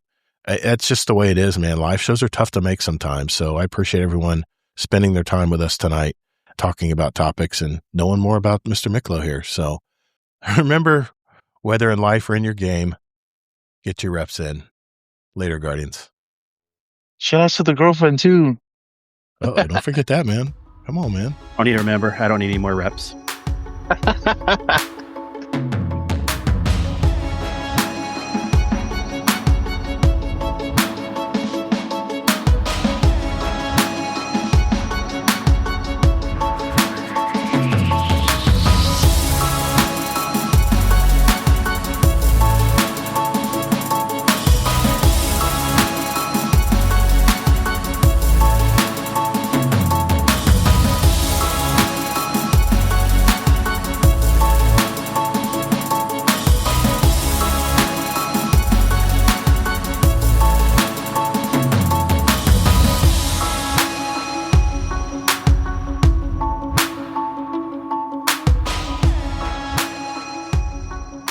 I don't want your golden gun. I heard it's dirty.